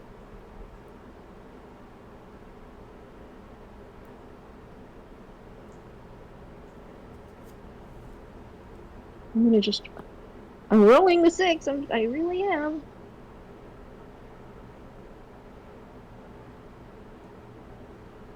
Are any of these showing up? Are any of these 6s showing up on your end? Because they're not showing up on my end. No. One more time. Come on.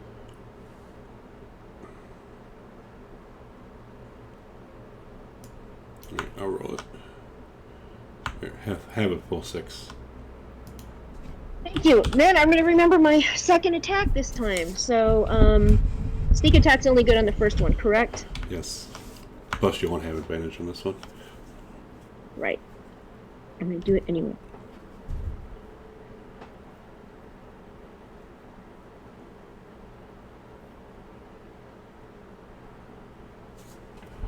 Uh, 6. Well, I hit sharpshooter. Oh, there it goes. Right? 5.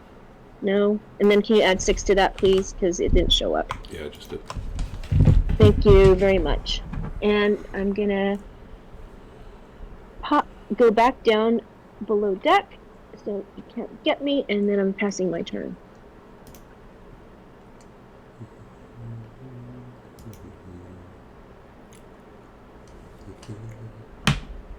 Yeah, all right. Corbin. Let's see, I will Yeah, I'd say that one's pretty much dead anyways. grapple this guy that I'm on.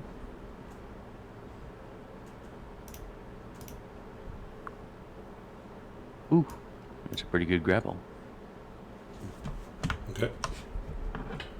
And then I will use my second attack to punch it.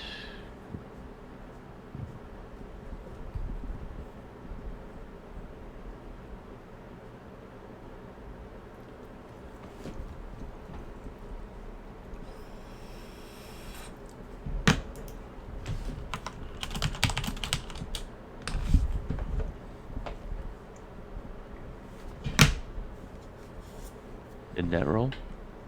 Yeah, it's just going to take. There we go. Oh, he's dead? Holy shit! You finally killed one. Hell yeah. Corbin chokes it out on the deck. I'll say, sacrifice that, Manticore. Hell yes. Just punching it to death. Ray. I give it a sacrifice of my fist. A foot in And your then, ass. let's see, then I will move back. Actually, you know what? Screw that. I'm going to drag it over and just toss it over the boat. No, no. Amitri screams, don't.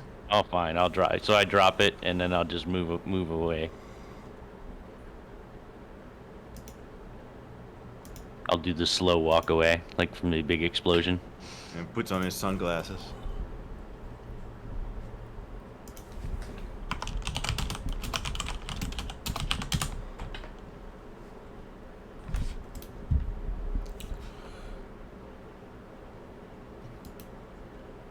I tried to end my turn, but I don't know if it's working or not. Yeah. Alright.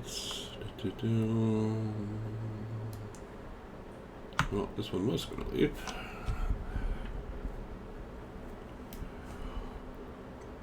Oh, come on, you fucking ass.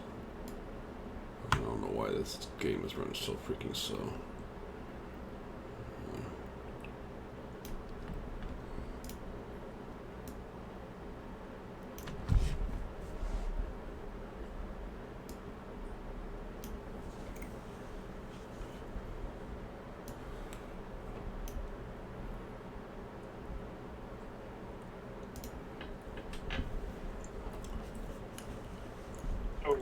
Another Manticore has decided to join the fun.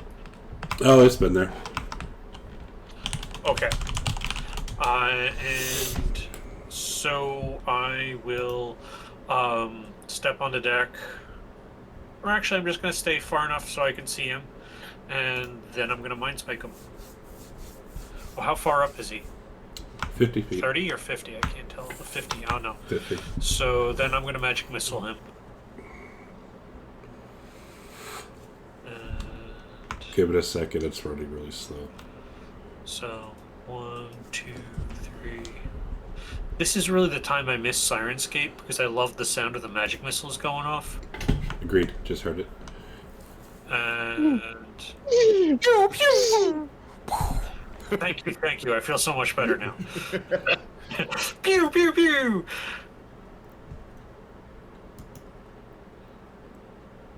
Okay, so I looked over the rules, and a halfling weighs about 40 to 45 pounds, and they are bigger than gnomes. Amitrius can lift 480 pounds, so he can easily lift Corbin. And Corbin then becomes an improvised weapon, which I can throw about normal range 20 feet and a long range of 60. So I should be able to throw Corbin up to 60 feet. If that's okay with you. Keyword is should. And I will tell Corbin, get ready for get ready to bring this son of a bitch out of the sky as well. And then I'm going to use my action to lay on hands me for 20 HP.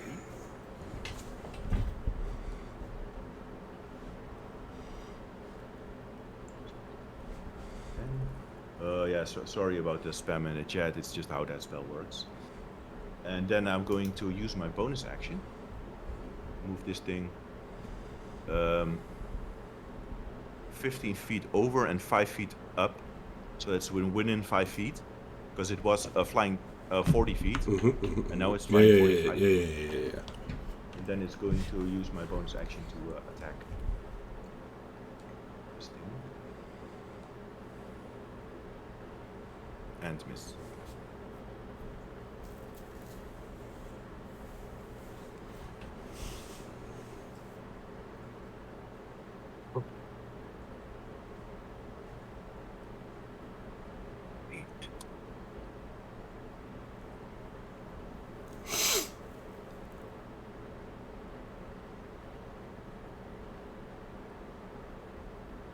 Still not within range.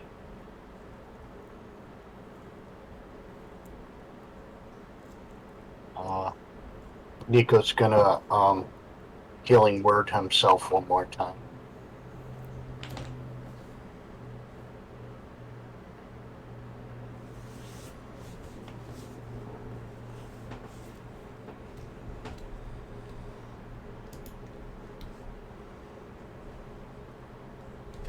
Cure wounds himself, I mean. Yeah. That's a little bit better.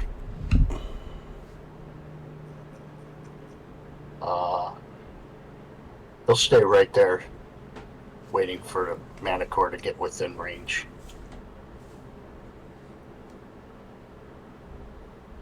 On your beast. Someone buy a random monster. Arcadia's gonna pop her head out, take a quick scan, see that there's only one Manticore left, and is going to shoot at it. Oh.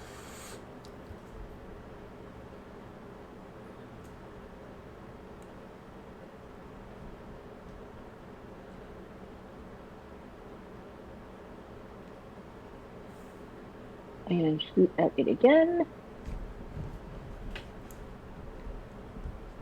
Actually, I don't know if we'll survive. Might not.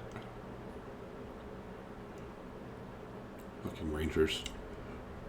And pop back down deck. And pass my turn.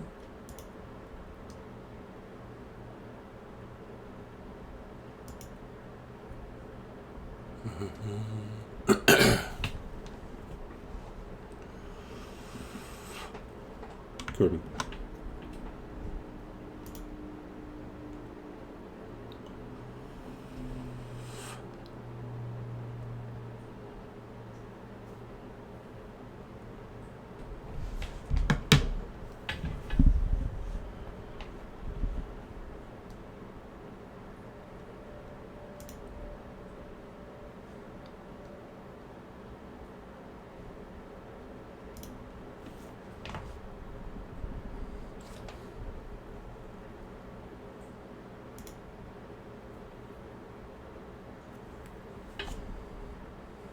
So I'll walk right up to the guy, and I will prepare myself to be hurled at him and do the old prone knockdown maneuver.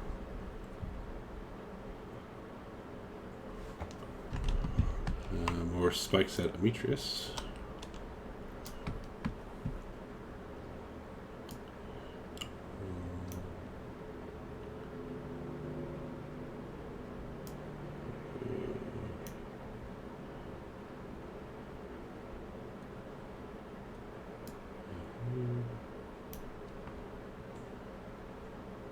And it's going to fly away.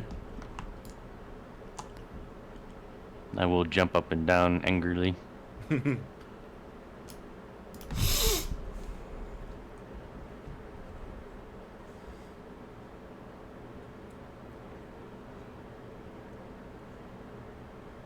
What's the matter? You don't like my sacrifice? This is Pythor's sacrifice. We'll be back. We'll be waiting. And stronger too. It's wounded, Kamos. You can finish it off. Right. One last magic missile for good measure. It'll be funny if he kills it. I'll laugh if it dies. Aww, so close. I will run up. I'll say, what's the matter? You like the meal? Wait till your friends find out what they've got for breakfast. I will throw with disadvantage, Jeff. It's out of my normal javelin range.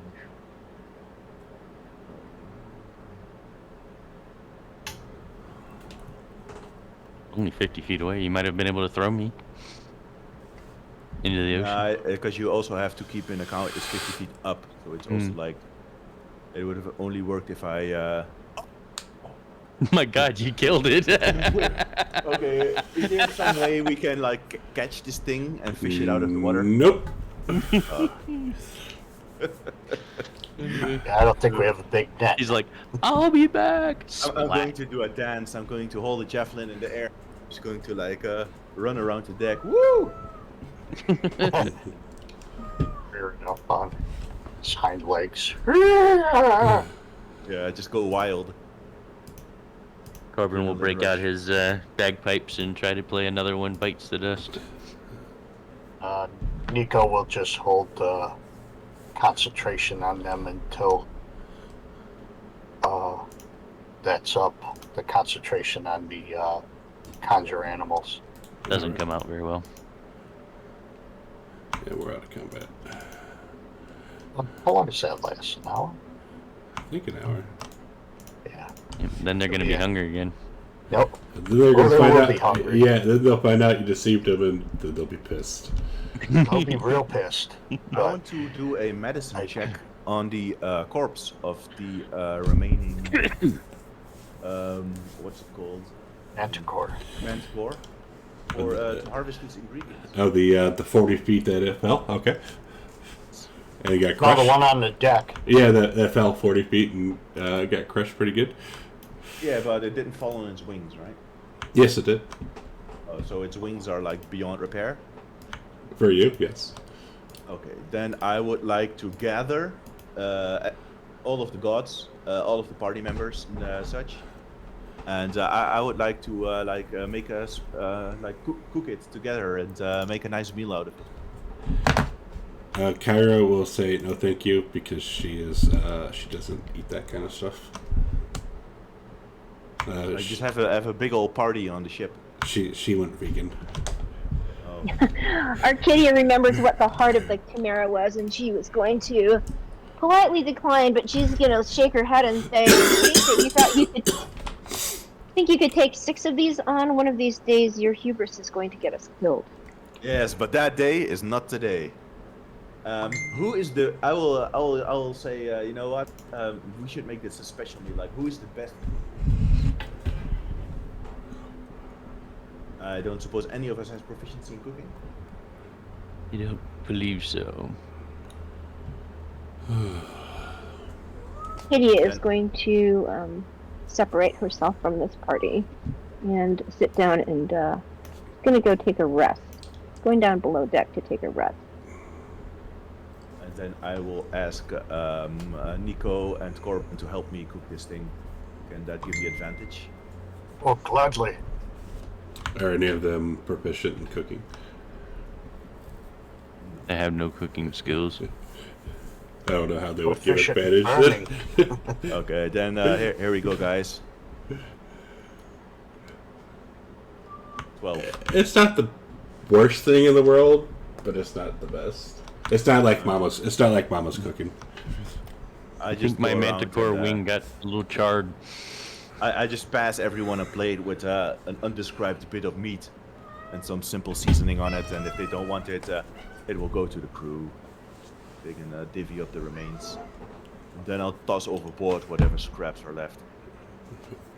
Oh yeah, I don't want to deprive any of the crew of this glorious meal. All right. With that, let's take a break because I gotta pee. Oh god. So 35 after. All right. All right, Street. We'll be back here in about 10 minutes. If you go away, please come back. We'll see you shortly. We hit this button, then this button, and then that button.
Yeah, they say there's like a tri. They call it a tri. What do they call it? Tri something between the flu, because we've been wearing masks, so people have lost kind of their immunity between the flu, COVID, and RSV, which normally just hits kids, but is apparently now hitting adults. Oh, splendid. Can't It's, wait to get my hands on that. it's fun, man. Let me tell you. Yeah.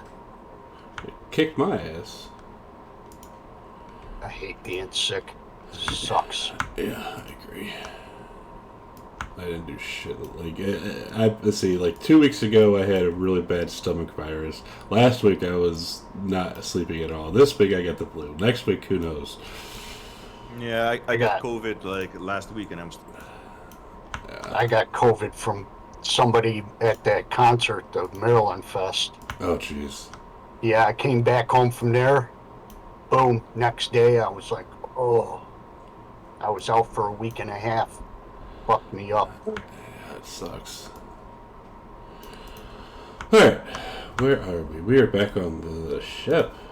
Yay. Sailing the seas of cheese. Yes. Alright, so there'll be no more combat until we get to the island, so we get a long rest. how many days is that? 2 more days. Okay, I would like to begin practicing the usage of improvised weapons and practice throwing Corbin so that I can later, when I have finally amassed enough training, get proficiency in that. Why don't you put him in the ballista? You could throw him farther with that. Nah, I want to learn to throw him like for later. He might come in handy. Yeah. I'm not sure if Corbin is up for being thrown around the deck a few days. Corbin will take a sack of potatoes and make it look like himself and hand it to Okay, Demetrius yeah, to practice that with. works. Remember those old in the circus? They used to have the human cannonballs. Yeah, it's me. Poor Corbin.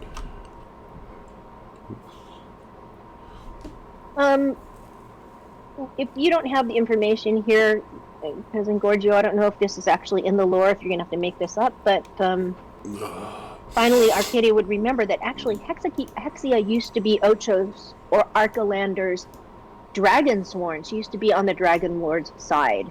So she would ask what happened, why is she against the Dragonlords, and I'm imagining when they killed her mother that might have changed something. So she would ask Pythor about that. But if you don't have the answer, like right now, we can do that later.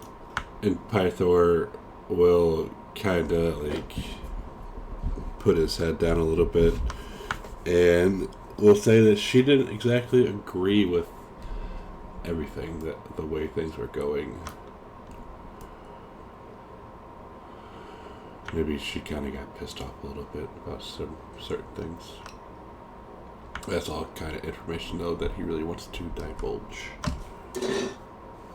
Okay. Well, Arcadia would do her normal Coffee. military exercises and meditation and parkour things.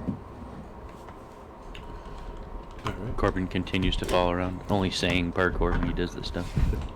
Parkour. Parkour. Alright. So I think we'll need some rolls from Camus. Oh yeah. We're important. Yeah, they're important dies. Not bad. That's interesting. Yeah. Not bad at all. Alright, so 2 more days have passed. Let me fast forward this onto this calendar. Corbin's like talking to the chef about how to create a poisoned goat. Rude. Oh, it's getting there. What the hell is this? Oh, Equinox. Okay, so we'll do this, show you this. As your ship glides through clear blue waters towards a rocky and verdant shore, you see a crescent archipelago, however you pronounce that, to the south creates a lagoon between the sea and the main island. Through the clear green water of the lagoon, you can see jagged rocks and coral reefs that must be carefully avoided. Fishing boats dot the coastline of the island, each dragging several large nets.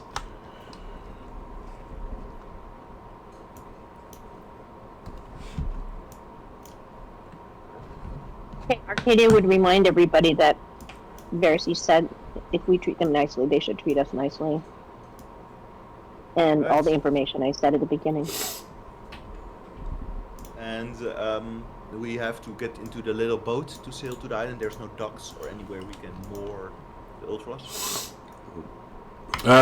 You could probably maybe right there where that one is. You could probably more, but no docks or anything like that. No. Let's moor it and get on some land. When we get on land, let's decide. Do we want to know where we would go next, so we can be prepared and just if in case we have to beat a hasty retreat, we should attune the Antikythera to our next island.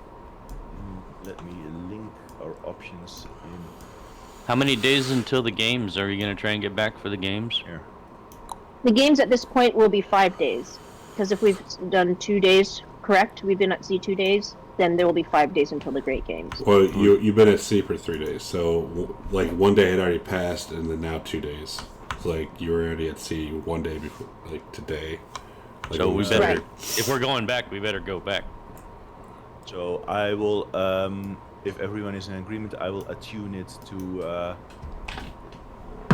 Bear. Where was Ultras again? The bear, yeah. It was the bear, the mainland. Yes. I'll attune it to the bear. Okay.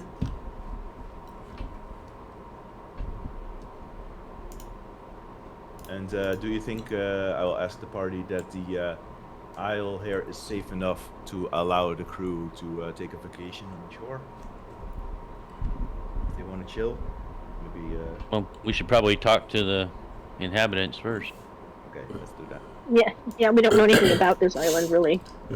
Either that or send them on shore with some red tunics. See what happens.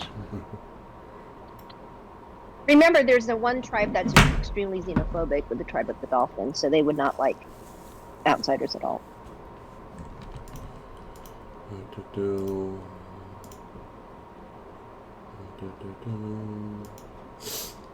So we're getting down to the shore, or what are we doing? Maybe we could approach some. You said there were boats, right? Yeah, there's some boats. And we could pull up alongside a boat and see what they say. Yeah, question. Are we taking all of our, loot with us, or how's that? How are we storing that, and how are we storing that securely? What's on the Ultras is in the Ultras' inventory. Okay.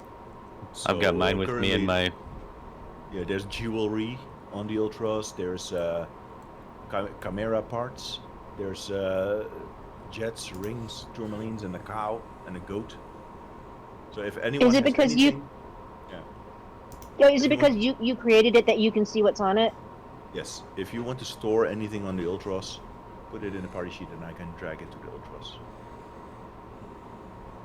I'm not sure if it's otherwise possible for you guys to look into the inventory of the Ultras at the same time. Give me a second. No, because then it's too much of a pain in the ass to do shit. Oh, can we do the magic items that we just bought? I was getting to that. Yeah, I was going to get to that here once we start going.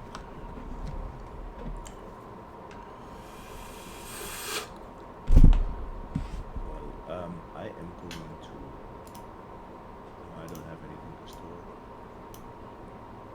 I'm going to put these ingredients on the Ultras.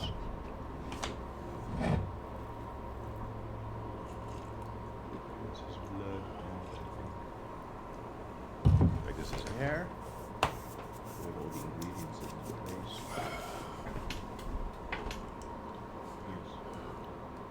No. Alright. So we talking to people, what are we doing here?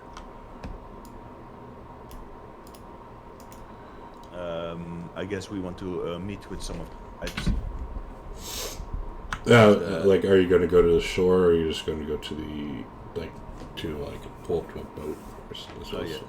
The shore, because I guess getting a boat is kind of annoying. Okay. I thought I was saying, would we pull alongside a boat that we run into? Correct? Is that the question?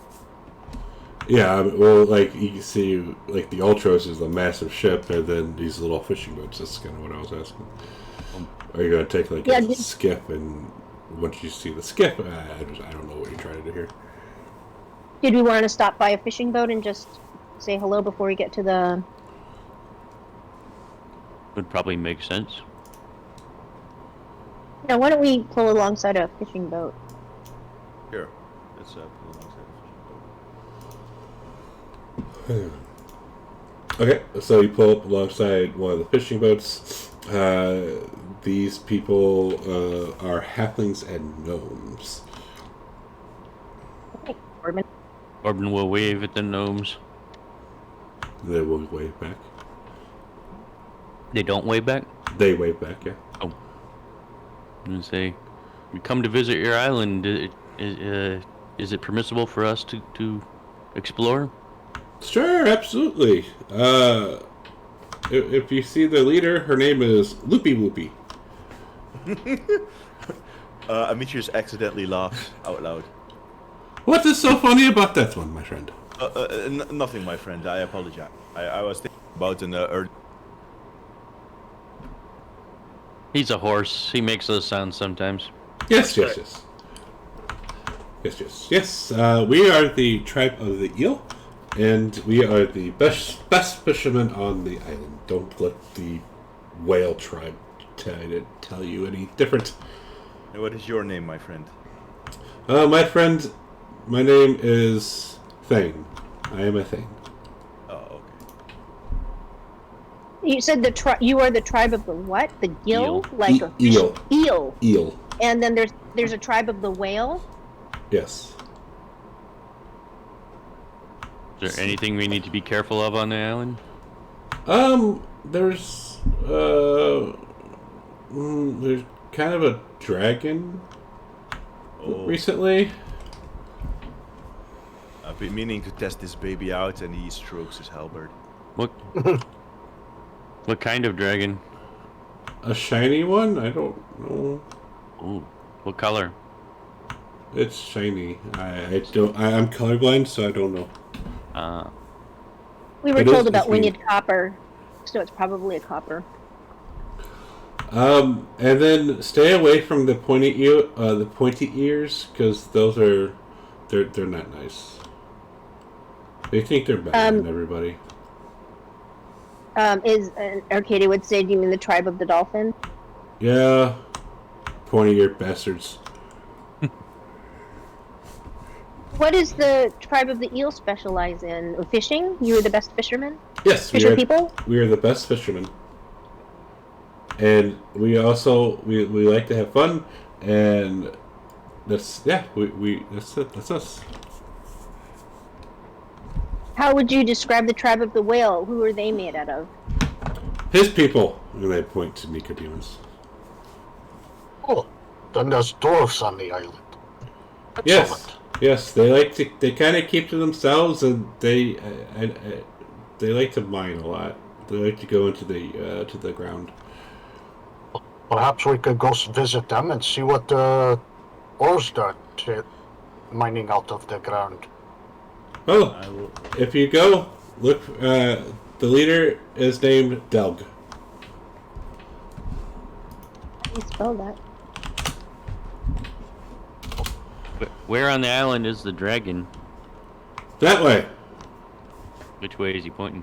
Behind him. Like straight behind him? Yeah.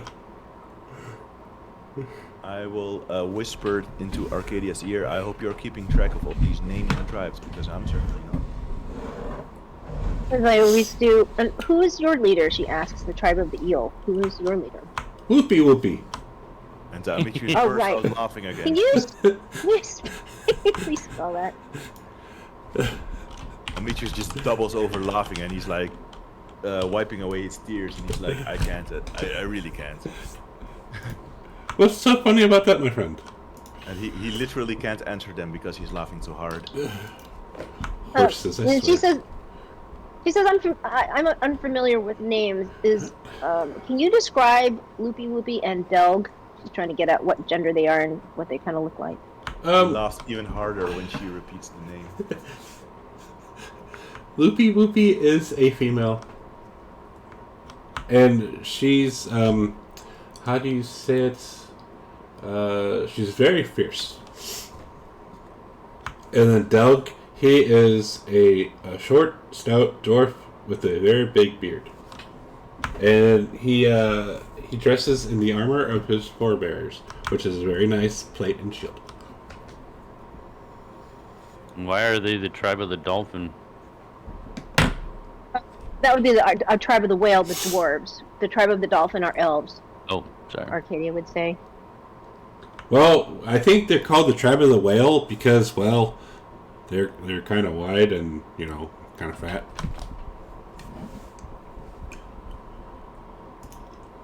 What I would ask is, yes, go ahead. What is that? I'll just give Nicodemus a little side eye. He looks at Arcadia would look at Demetrius and say, "Your leader of the tribe of the eel," being specifically not saying the name again. You said she's what? Is she a halfling or a gnome, or no? Loopy Whoopy is a gnome.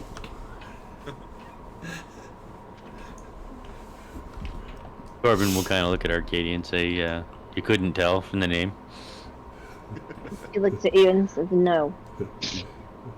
That picture is Demetrius. I can see. Can you tell us about Gorak? How do you know that name? We have someone who studied the history of Indigo Island and told us a few things, but we don't know very much. Oh, Gorak is the leader of the tribe of the shark. And they are a very, very, very, very tall and skinny, half pointy ear.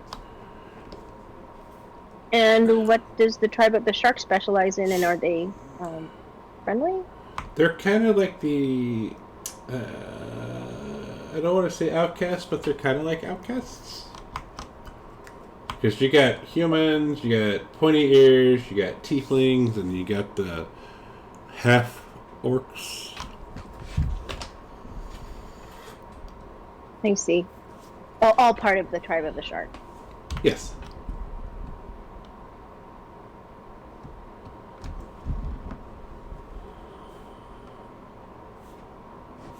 And where do you come from? I come from the island of Themis. Ooh, is that far? It is in the Forgotten Sea. Yes, very far. Oh, very far indeed. What brings you all the way out here to us? Arcadia looks at Corbin. He's talked enough. We're very interested in this dragon that you have. Has he caused you any trouble?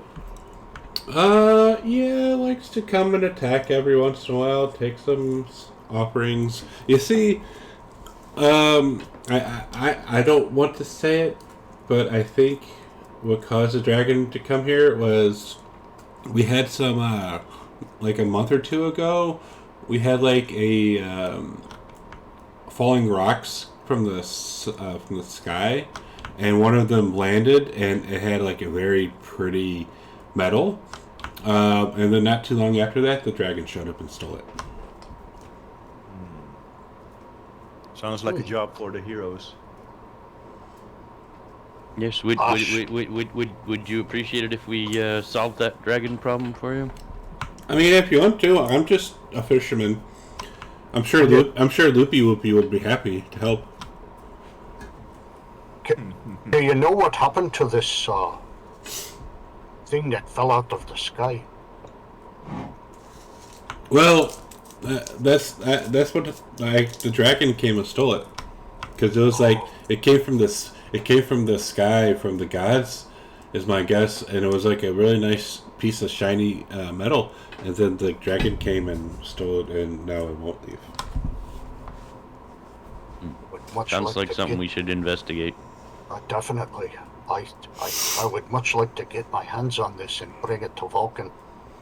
Perhaps he could make it into a piece of armor or a weapon What's of a some sort. What's a Vulcan?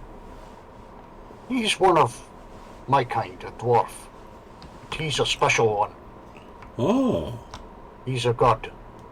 like Thylia?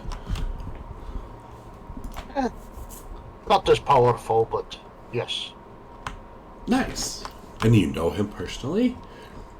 Yes, I do. Oh. You must be great and powerful heroes. Are you the leader? No, we have no leader. Unless you count, No, we don't. We all contribute equally. Nice, just like it should be. But perhaps you've heard of us. We are the Oracle's chosen ones. No, never heard of you. Okay. Corbin will say, he will look right at Demetrius and say, "Come, Demetrius, we must see Loopy Whoopy." Yeah, and Demetrius is just begging them for mercy because his gut hurts and his muscles ache from laughing. Arcadia asks Thing if he has seen how the dragon attacks.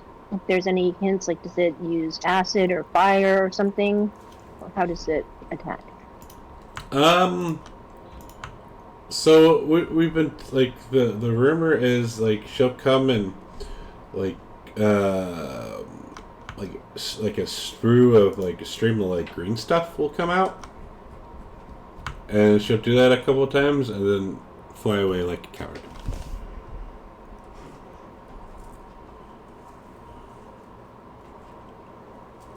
Okay. Do you know what the green stuff does? It burns. They get like it dissolves stuff.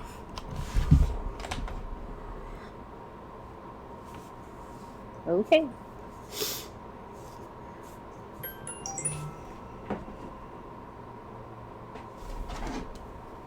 He just nods.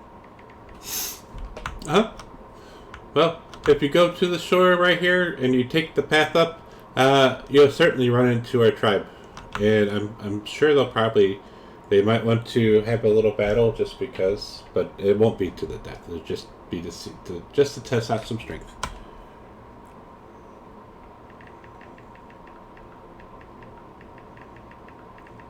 Interesting.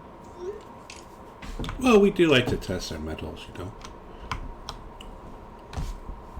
And has Demetrius come upon this alchemy jug by some method yet, or Yeah. how was it?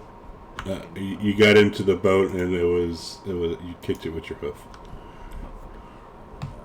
I will ask Kamos what this item can be used for. Check it out.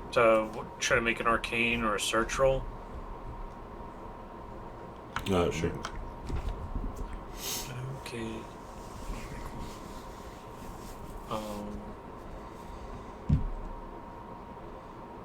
Investigate. All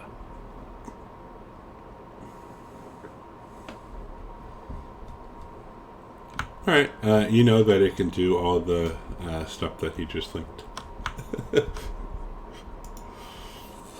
Oh, you Here's see your what happens? poison. It's a liquid. It's a basic poison, a beer.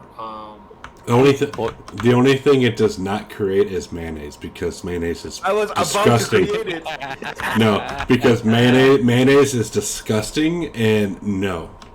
I was about to have Demetrius say mayonnaise and then just slurp. We can use that as a, Nope. that could be used as something like WD-40. We can use it to poison goats. I will say begin the I will say basic poison and begin putting that. I will empty a water flask. I will begin filling it with the poison. Or it could make barbecue sauce too. You never know. Instead of mayonnaise? Yeah. Instead of mayonnaise, it'll make barbecue sauce. Yep. Steve's barbecue sauce. I will remove one water skin and add one vial of basic poison. Is that okay? Okay. I like the fact it makes fresh water. Arcadia likes that.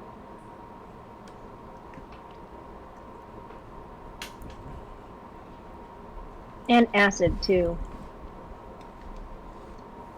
And wine. Demetrius loves wine. Yeah.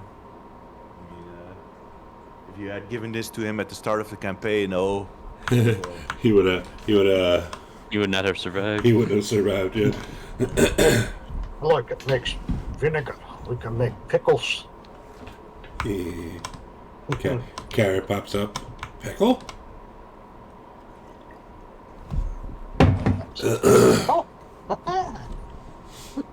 Corbin jumps into the boat. Come, friends, let us away. To the mainland! Alright. I guess we gotta be prepared to fight some tribesmen. Are you strong enough to fight a dragon? yeah, Don't think don't worry so. about it. But we could work. You can always training try to we use might my be- dragon helm.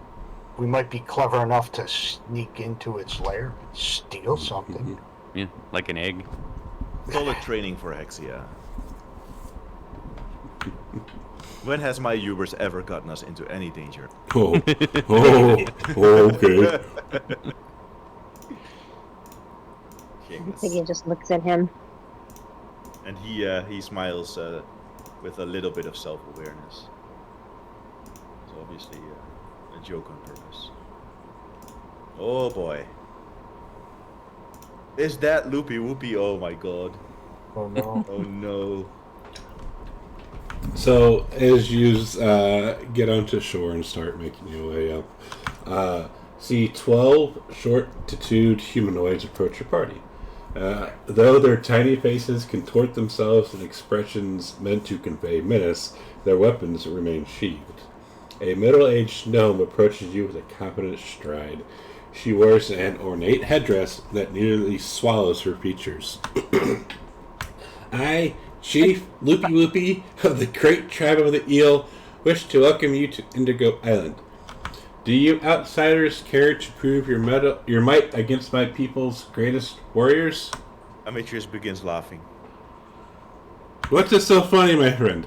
There's Arcadius- nothing. Arcadius step- The Corbin will stride forward and say, Mighty Loopy Whoopy, I wish to prove myself in one-on-one combat with you. With me? Well, yes, you must be the most powerful. You are the leader. If you insist. Oh shit! If I hear that Engorgio voice, oh boy, he just made a mistake. Yep. Trouble. And the warriors start to kind of like spread out a little bit. Well, how are their expressions on the other warriors' faces? Kind of like smiling, like shit-eating grins. Oh. Yeah, he did. I think she's a barbarian because he did say that she is very fierce. Well, we'll see. And she'll beckon you into the ring. That's, And I will say, this is for Pythor. This is for Thalia. And she will say, this is not to the death. Oh, I would never hurt such a pretty gnome.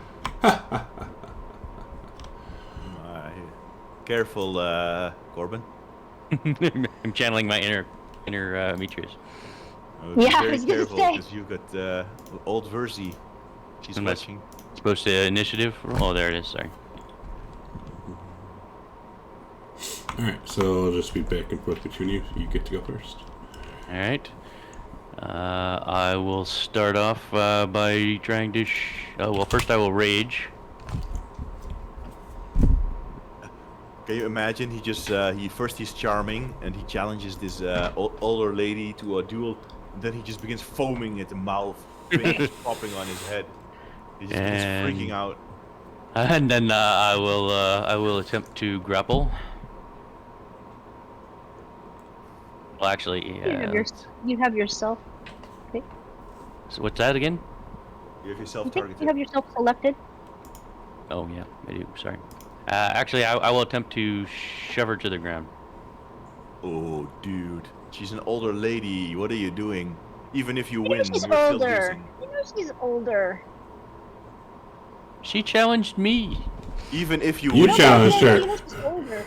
Age is And then I will use don't treat my. her special. Since I used my bonus action to rage, I will use my second attack to grapple. So you pushed her. You put her. I shoved her to the ground with one attack. Did you put and prone I'm on gonna. her? I need to. I wish we would do that automatically. Oh, it means you have to actually do something. Yeah. What's wrong with Fantasy Ground? Let's see, where's my status effects?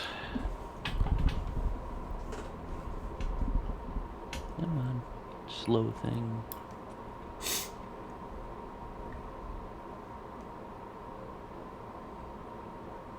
I will take off my aura because I don't at the moment. Demetrius does not regard Corbin as a friendly unit, so he doesn't benefit. from the Thanks. aura. Alright, and then I will attempt to grapple the loopy whoopy. The elusive loopy whoopy. Oh, dude. You're pushing an old lady down and then you're just grabbing her. What the hell? And all the warriors are cheering this on. Oh, God. Like, whoa! Demetrius is just crying inside. Alright, and as I knock her down and grapple her on the ground, I say, "Do you submit, loopy whoopy? I do not wish to hurt you." Pushing Never. her face in the dirt. Straight up pushing her face in the dirt. Hey, that's my turn. Oh, I just crashed, I think. Just giving her a wedgie. All right, so she is going to rage, Oh, God. and she will recklessly attack with her great axe. Oh, shit. Oops. Oh, yeah. You missed me, loopy whoopy. You missed me again, loopy whoopy. Your turn. Look at that plus 10. You are fucked. She's loopy if she thinks she can beat the Corbin. Alright, so now I've got her grappled and Bane prone. her. Bane her. She takes grappling damage first off. Smash her down on your knee. And then I will start pummeling her. I'll start slapping her with my hand.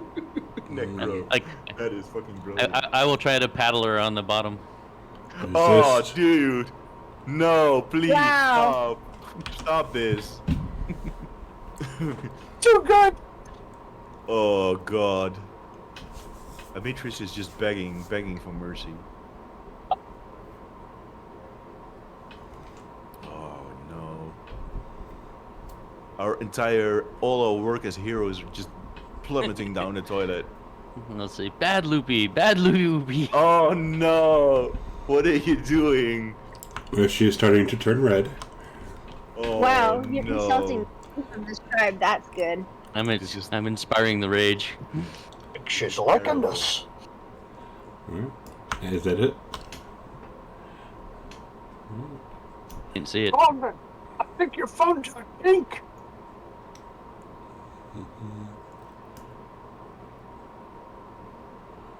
Oh, you're getting so lucky. Oh, that one's gonna hit. Oh, God. Oh, shit. Your turn. Alright, I will attack her again. Continue spanking the bottom.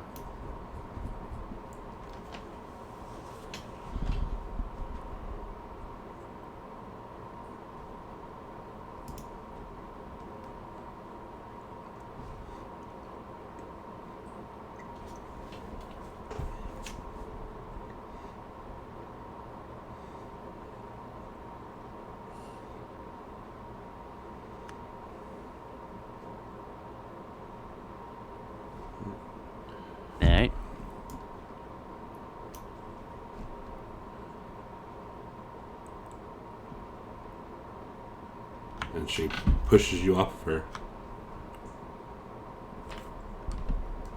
Nope. And half movement to stand up.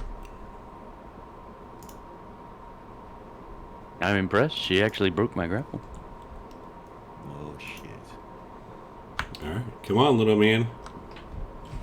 Alright, I will... Corbin, please stop this. This is, it's not to the death. We're just supposed to fight. She's not ready to go up yet. Yeah, and everyone's cheering this on. Like, everyone loves it. Everyone but Amitrus, who looks sad and grief-stricken. Alright, I will, try to shove her back prone again. Oh god. It's not gonna work, probably. Alright. And she says, "Nuh-uh." Alright, I say, you dodged that one, but try again, and I will try to shove her back down a second time.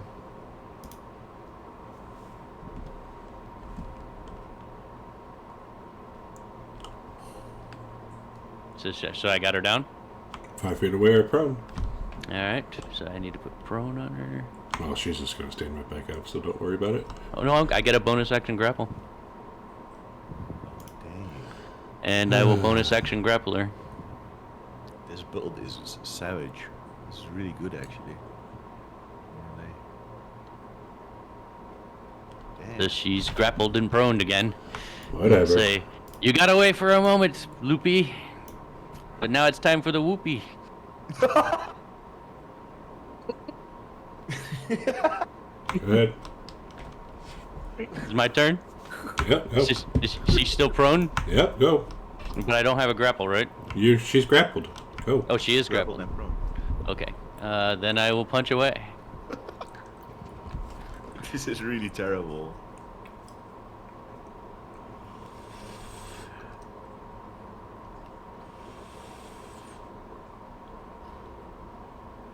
Pinning an old woman to the ground. And beating her. As I reach back to swat her on the butt again, I'll say, "Are you sure you want to continue?" Yes. All right, you won it. No. No one could want this. Please, Corbin. Your turn, Loopy. Come on.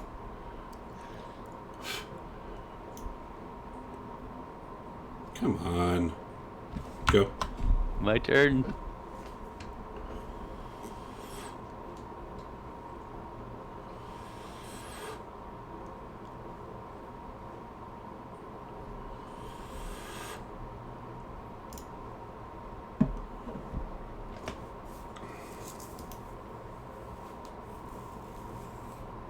Alright. Had enough? Ooh, she hit me on that one.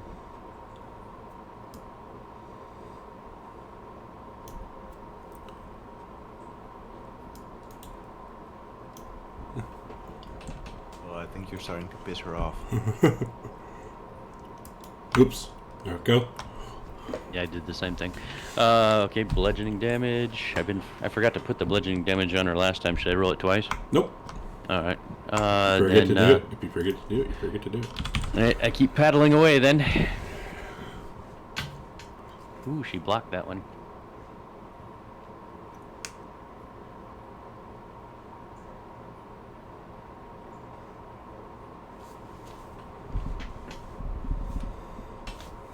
Alright.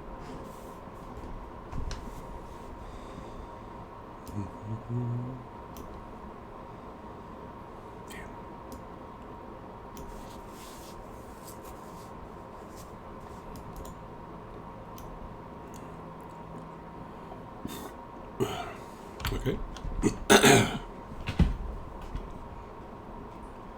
She hit me pretty hard that time. Alright, I'm going to bonus action second wind on myself. Let's just say, quit being a bitch. It's tiring paddling your bottom. Well, then get off of me and hit me like a man. can't, Loopy. You're too beautiful. Not bad, not bad. Okay. Might want to target yourself. Oh. Did that put damage on me? Mm-hmm. Oh, so I'll take that off.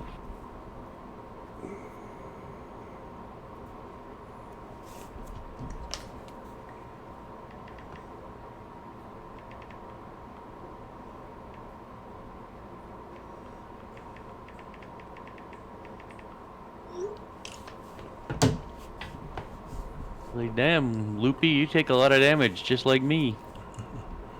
I can do this all day. Shit, she's liking it. Your turn, Loopy. She's prone, right? Mm-hmm. As long as you put the effect on her. I believe I did, but I can't see. She's not in the tracker. Yes, she is. Is she? Oh, yeah, it's prone grapple. You give up yet, old man? Not hardly. Your turn, then, Buttercup. Alright. I'll drop the grappling damage on her. And Corbin, and since he's taking a beating, I will, instead of attacking, I will take the dodge action. Can you do that while you're grappling somebody on top of them? I don't see why not. Whatever.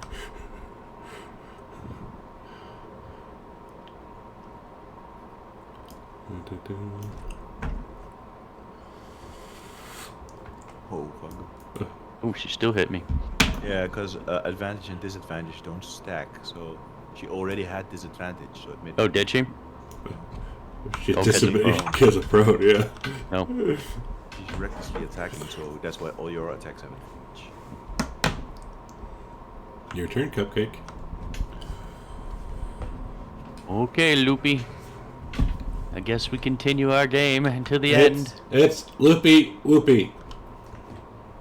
Whoopy? Your name is Whoopy? Loopy Whoopy! Loopy. I'll just say it as I hit. So you are Loopy. You killed yourself. Oh shit. I guess you got thrown for a loop. All right. So I will just say, okay, Dan! I've had enough, and I will let her up. You fight very well. You're done? Well, yeah, I just said so. You give up? Good. And as she awkwardly, she held out her hand to pull you up. Mm-hmm. And she gives you a kiss. Mm. Oh. Corbin will turn a little red. And I'll say, alas, my heart is pledged to the Oracle. And Kyra, you see Kyra fiercely writing this down in the notebook. And Loopy Whoopy says, "What's the Oracle?" The most beautiful siren there is. Mm-hmm. You of the sea should know how that goes. I do. You guys fight, and you fight well. I assume you're their leader. Well, I like to let the horse think he is. Of course, I'll say that very, very, very softly, so maybe Amitrus doesn't hear. I'll walk up to Loopy and I will say, we are equals in this Odyssey of ours. I wonder how we may help such an impressive tribe as you here. Do you have anything we might be of assistance with? Well, so not really, but we would kind of like to offer you to come back and sup with us. We will have a great feast in your honor. Yes, I definitely need the rest. We have lots and lots of liquor. I think I have carpal tunnel. Do you have interest in coin? Is that something you deal with? We don't need coin. Very well. We will trade in fish.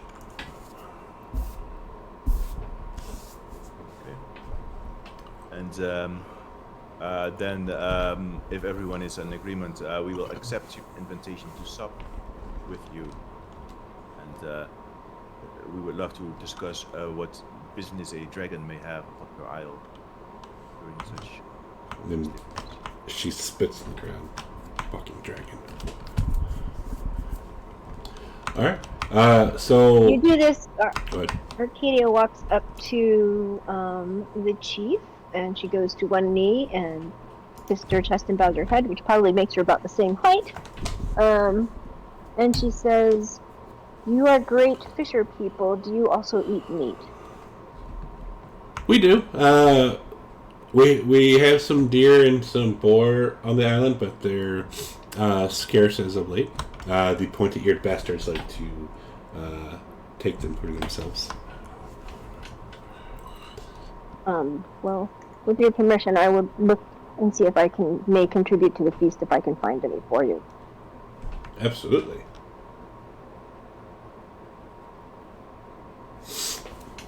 Right. What kind of fast forward? A little bit. You're looking for some meat. Give me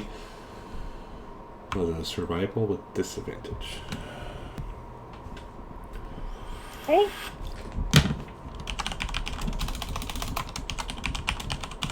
Do you want this in the tower? You're looking. You'll know if you find it or not.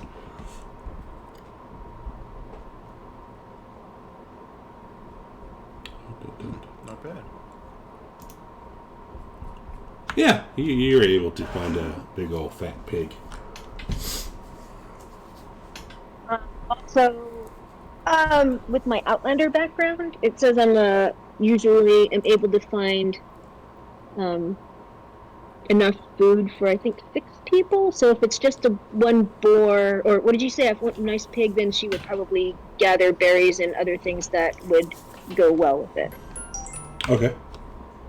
I will offer Lupi a ride on my back to the town. She will accept.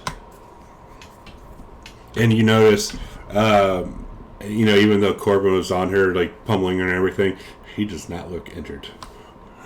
I'll say he can deliver quite a beating. There was one time, a long time ago, that he pounced me in a fit of rage and pushed me to the ground as well. But luckily, he doesn't punch that. No, I kind of liked it. Not gonna lie. Yes, he's as rumor has it that he is as skillful in the bed as he is in the field of battle. And he's a gnome. Indeed. Well, he is a free hero. You can always invite him to your tent. I just might do that. Poor Corbin. Alright, so we get back, fast forward to nighttime. The full moon hangs in the clear night sky, providing a picturesque backdrop for the feast. Satyrs serenade you with their pipes, while nymphs, halflings, and gnomes dance around the flickering fire. Whomever is drinking, you'd never quite finish your sweet potent drink, as your hosts are quick to fill your cup back up to its brim. The air is thick with the smell of alcohol, smoked fish, and fresh sweat. But, oh, good. Have I had a chance to heal myself? Yeah, you're fine. You guys can, just do that. I mind just throwing that in the chat as well as the description of the island when you have a chance. Thank you. And let's see, there's the island. Bam. Alright, so the festivities are cut short by a most unwelcome guest. The triangular silhouette of a copper dragon glides in front of the full moon and swoops down to attack the party. Firelight reflects from her glimmering metallic scales as she spews a stream of acid that singes the edge of Chief Loopy Whoopy's headdress. And that's where we'll pick it up next week. Oh boy. It's time to test Wow. the elder. Might need to prepare the gnome toss maneuver. Yeah. Can you throw that in the chat too? Yes. Chief Bloopy Whoopy. Okay. Whoopi's headdress. Yeah, that was that's kind of right where I wanted to end it too. Awesome. Is it going to be our first encounter? Yeah, with an actual dragon. In our first battle, I mean. We've talked to him. Right. Yeah, you talked to him, you've seen him, never fought him. But alright, that was fun.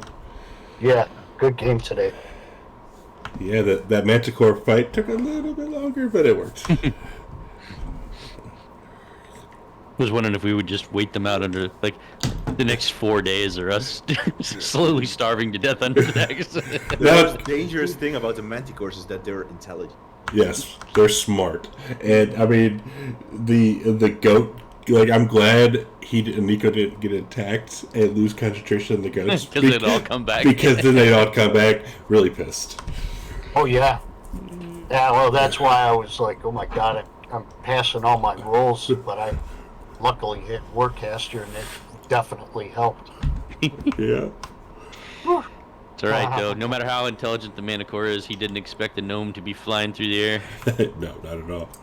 Well, and the thing is, like, if that last one didn't fly away, it was going to fly up out of like back up to 100 feet. Yeah. Because he literally just heard you talk about it and saw it. so. Exactly. But Excellent. anyways, yeah, we'll be back. We'll be back next week as long as I'm not dying again. Have a good week, everybody. Yep, See you too. all. You guys. Take care. Take care. All right, stream. Thanks for a fun session. That was good. We'll be back in 2 weeks. Not 2 weeks. We'll be back next week for session, I think, 41. Yeah. And until then, we will see you later. Goodbye.